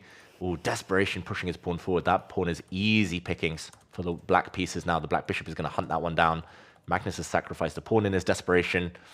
It's turning. And that's not good news for Magnus Carlsen fans. Fantastic news for Hikaru Nakamura and his legion of fans as well. Big mistake there from Magnus Carlsen. He's just got all of his pieces tangled up in the center. They're hitting against a granite wall here. They're hitting against the pawn that's too well defended. Black is up a pawn. Black is threatening to win a bishop. Hikaru Nakamura is threatening to win Titled Tuesday here and now. 30 seconds more than his opponent. Magnus, he's just lost the thread. Look at Hikaru Nakamura. He's making a comeback in Title Tuesday. He's massively better against Magnus Carlsen, who's won it 2 Tuesdays in a row. But look at Hikaru. He's going for Tuesday glory today. Playing fantastic chess, massively better. If he wins this against Magnus Carlsen, he will win Title Tuesday for the first time in the autumn split. He's going to score some very important points on the Champions Chess Tour standings, and he's going to be very happy. Yeah, big question for Hikaru Nakamura now. Does he trade knights, go to a pure opposite color bishop endgame? He does. He could have kept knights on the board, taking a bit less risk. Black has 3 versus 1 on the right flank, so should be able to create 2 protected, connected passed pawns there. Should be winning for Hikaru, but still some work to be done. It's all about the clock as well. Magnus is going to find this a nightmare to defend. It's Hikaru Nakamura. The bar says he's winning. I believe he's winning. He thinks he's winning, but can he get that ball over the line? Can he put it in the back of the net, knock Magnus Carlsen down? He's woken up Hikaru. This whole event, this whole week, he's looked alive. And he's getting closer now. This pawn Once he steps forward with his king, it's about the H pawn. It's going to run forward. It's going to promote. It is inevitable. Magnus Carlsen is going down. Simple plan. I think it's over. Magnus is about to resign. He realizes there's nothing to be done against the plan of that pawn pushing and promoting on a light square. Magnus Carlsen in huge trouble, 30 seconds on the clock, and Hikaru Nakamura, his big online rival, is massively better. This is world number 1 against world number 2, and today is Hikaru Nakamura's day. He is looking fierce, and he's about to beat Magnus Carlsen in this round 11 game to take game week 4 victory. 2 pawns up, Hikaru Nakamura. He's about to be far more than that up, not just on the clock. It's all about the board, as these 2 pawns are just so strong. At the right moment, he's going to go the other way with his king. There we go. The white king is going to be trapped, immobilized, defending against the black pawns. And okay, Hikaru is still going the long way round. Eventually, when the time is right, he's going to push forward, and one of these 2 pawns is going to cost white his bishop. Magnus Carlsen gets ready to resign. There we go. Hikaru Nakamura wins Title Tuesday. Congratulations to the great Hikaru Nakamura. He takes the first Title Tuesday win in the new format. He wins Game Week 4 in the autumn split. He scores 10 points for the 43rd time in his Title Tuesday career. Amazing play by Hikaru today. He makes a comeback after struggling in the first 3 game weeks. For Magnus Carlsen, it didn't work out today. He ends up on 8 points, losing also in that final round to his rival, Hikaru Nakamura. Not Magnus's day today, David. Yeah, something was just slightly off. I think maybe a bit slower than normal, Magnus. Not handling the endgames as well as he normally does. He entered that endgame slightly better against Hikaru. 10 moves later, he was clearly worse. But yeah, I mean, taking nothing away from Hikaru, he deserved it this week. Full control. I questioned him when he took the draw against Fiorito. Yeah. He was half a point behind Fiorito. But then he ends up half a point ahead. Yeah. Masterstroke, genius. He is clever, Hikaru Nakamura. What was different today? Energy. He was playing on the front foot, attacking. His openings were better, sharper. He was not letting his opponents get to him. He was much quicker, Hikaru, and he looked more confident, sharper on the camera. Definitely. It's good to see Hikaru Nakamura back where he belongs on the podium in Title Tuesday, and he takes first place today with 10 out of 11 points. Alireza Fruja secures second place. He beats Fabiano Caruana in the final round to score 9.5 points. And then we do have 5 players on 9 points. Remember, it is the top 10 players that score points on the Champions Chess Tour standings. Magnus Carlsen today is outside. And look at that, Sina Movahed also ends up outside after beating Magnus Carlsen finally today for Sina Movahed. But it is Hikaru Nakamura on top of the standings. Look at that. Do you think this means a lot to Hikaru to show that, yeah, he can also play fantastic chess with 5+0? Yeah, I mean, it's not a question. He can play fantastic chess with no increment. We saw at the Esports World Cup where he nearly beat Magnus, such small margins. I think just the fact that he had a few off weeks, we're just not used to it. We're so used over the last 10 plus years of him dominating Title Tuesday, winning most weeks. And yeah, just nice to see him back at his best. I think that's going to raise the bar now for everyone. Hikaru at his best is going to force Fiorito to step up, going to force Magnus to go back up a level. It's going to force everyone else to come and play. I hope we see even more names this time, but I mean, such a stellar cast. Naroditsky, 5th place, great result for him. Vidit, Caruana getting their first Champions Chess Tour points. It's been a good week. It's really been a good week. Now, we have, of course, requested an interview with the winner, Hikaru. He has turned us down. Bummer. It would have been great to hear from him, hear his thoughts after making this comeback and scoring points on the Champions Chess Tour standings and winning Title Tuesday for the 107th time, David. What a legend. Yeah, I mean, if we assume that Title Tuesday has been weekly, he's won pretty much over 2 years at this point of Title Tuesdays. I mean, it's not going to be matched, I believe. Magnus is still far behind. Magnus has played less, but yeah, Hikaru is setting a new standard. He's been a trendsetter in online chess for years, and it's appropriate that he wins in this new format. It was a matter of time, and he did it. Yeah. Of course, we should also mention there's 2 French players in second and third, Alireza Fruja, but Maxime Vachier-Lagrave takes third place. It's been so good to see him back in Title Tuesday. He is one of those 90s generations players. Been in the top for so many years, ever since I started working with chess. Maxim's been there. And here he shows off in this format as well with 5+0. Is that surprising, or is MVL definitely a player that should be up here? Yeah, I think the lack of increment helps MVL. And again, it kind of bucks conventional wisdom. The older you get, surely you should slow down. Surely you need a bit of increment. But no, Vasily Grav is so instinctive. He's known as the calculator, the professor. He's so quick, so sharp. He knows endgames off by heart. He really trusts his instincts. I don't think anyone's as confident as MVL when they make moves. So yeah, nice to see him on form. But definitely this format is kind of tailor-made for Maxim Vasily-Grav. 100%.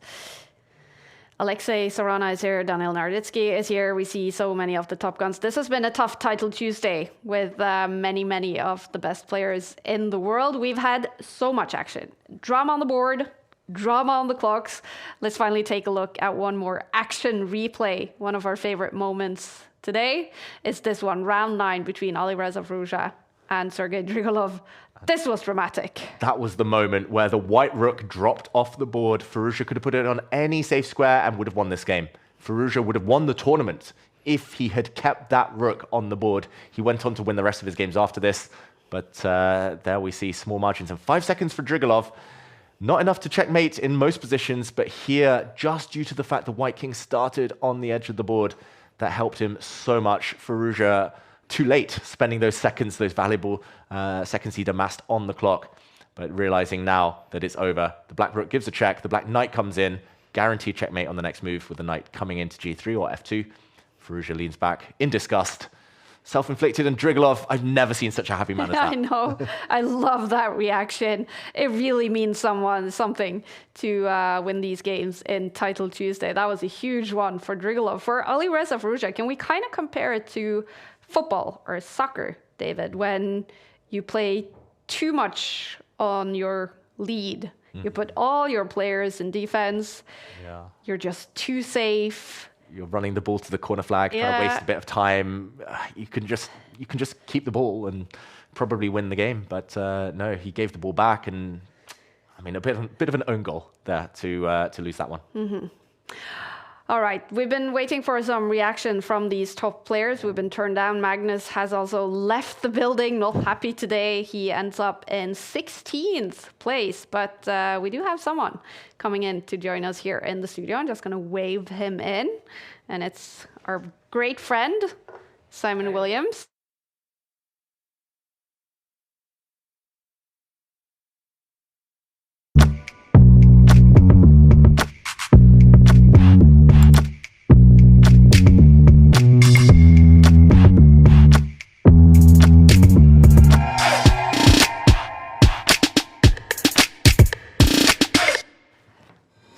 Taking a seat here. Ginger GM, Simon Williams, has been our guest streamer here at the Take office. Did you enjoy the Dave Cave?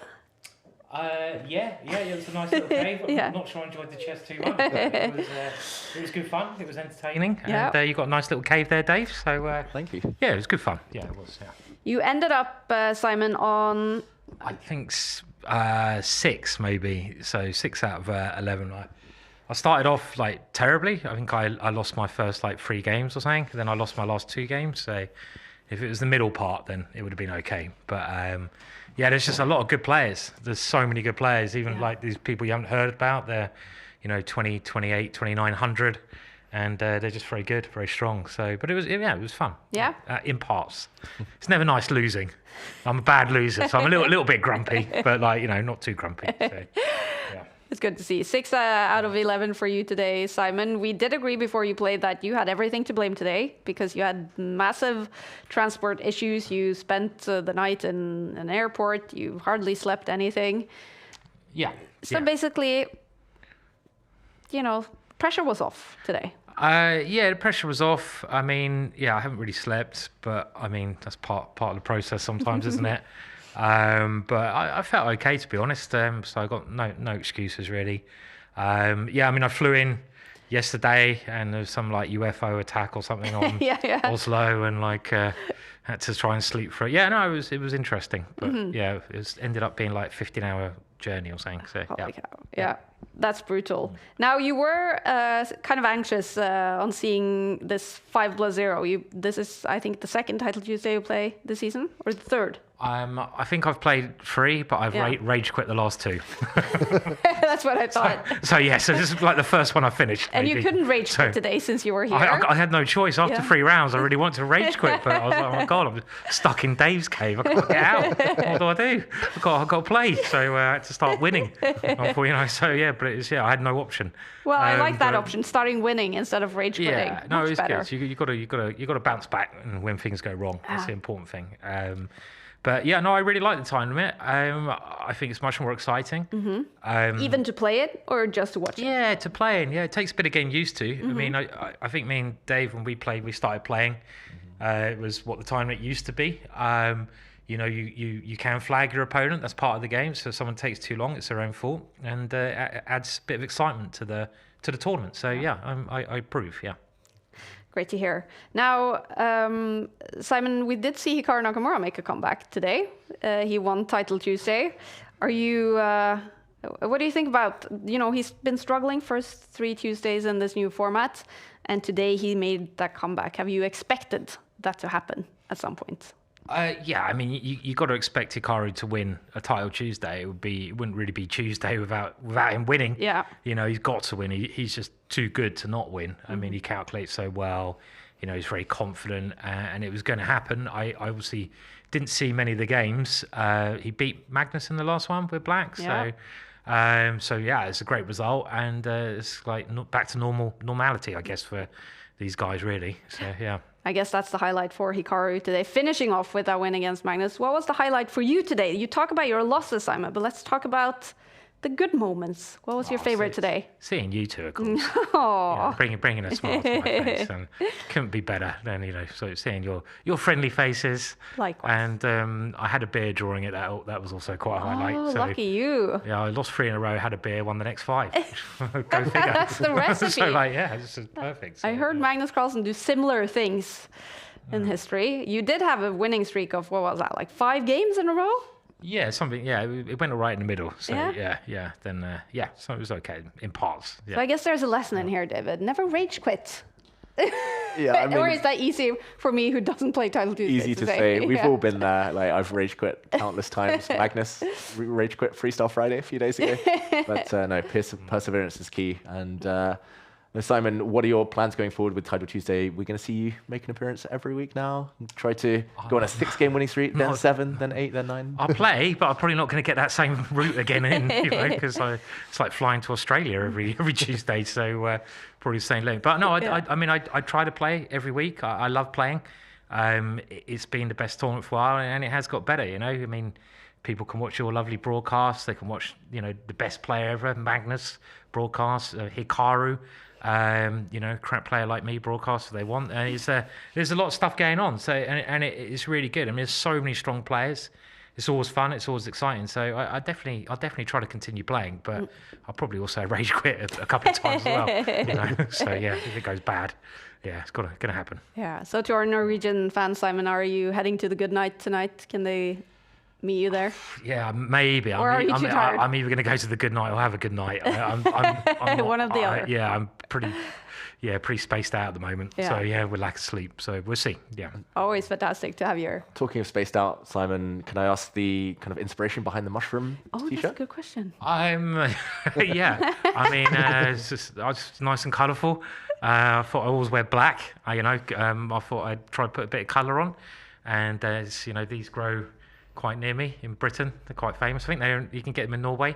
A lot of the druids in Britain used to use these. Is it poison or can you eat this? It is poisonous, but if brewed in the right way, I think the druids used to use them to have some funky dreams. All right. But anyway, I'll leave it at that. I like it. The mushroom shirt. Yep. Very nice. All right. Before we say thank you for today, we're going to take a look at the Champions Chess Tour standings. After 4 Title Tuesday game weeks, this is the autumn split.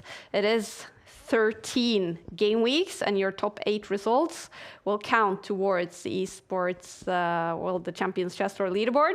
Magnus Carlsen is still on top with his 23 points, didn't score any points today. Serrana, second place, 17, and Alireza Fruja scoring points today. He's in third with 12 points. And look at that, Hikaru Nakamura is now inside the player pack that qualifies for next year's EWC. He is on 11 points, scoring 10 points for his win today. Still no Indians inside though, David. Yeah, not the most successful week for Indian players. They haven't been playing throughout the first 3 weeks either. I should mention Vidit got his first point or two this week, so he'll be moving up those standings outside the top 10 for now. But yeah, hopefully this is going to inspire some of those other top players to play, having seen how stacked the field was this week. Yeah, would be cool to see a player like Prag in Title Tuesday as well. He is great in this format. All right. Come on, Gukesh. I know you're watching. I know you're watching. Got to play next week. Come on, Gukesh. Come on, Prag. Come on, India. Get your players to sign up for Title Tuesday. It's all about qualifying for the Esports World Cup next year. And oh my, it's fun. It's been dramatic today. We've seen a lot of drama on the board, a lot of drama on the clock. We've seen the top players fight it out, and eventually Hikaru Nakamura came out victorious. He wins for the first time this season. He is the Gameweek champion. Who will win Gameweek 5? We're going to find out in a week. But for now, thanks for watching. We'll see you again next Tuesday. Magnus! Oh! Is that a blunder? Apparently this is a big, big mistake. 7 seconds versus 8 seconds. It's a race. Hikaru is totally winning on the board. So 1 second for the opponent, 1 second each, 2 seconds each. Who's going to win on time? Can Hikaru deliver checkmate? He gives checkmate. Magnus is taking a risk though. He's let the Black King forward. It's a race. Whose king is going to take the enemy pawn first in? Arjun he walks into a fork, blunders his bishop. Magnus takes the last pawn. Magnus Carlsen's about to make a new queen, and Arjun resigns. He's only 15 years old. He's got 15 seconds on the clock. He's massively better. Magnus down to 2 seconds. Queen trade. Queen trades. Queen's off the board. Rook taking the pawn. Magnus Carlsen loses on time. Sticky mouse, slow hand, slow brain. Yuck. Alireza's blundered his rook. Drigalov perks up. 6 seconds. Can he deliver checkmate? The white king is trapped. Black is totally winning. The knight is coming in, and look at Drigalov celebrating on the camera. Takes the lead. He cannot believe it. Drigalov with 4 seconds left on the clock.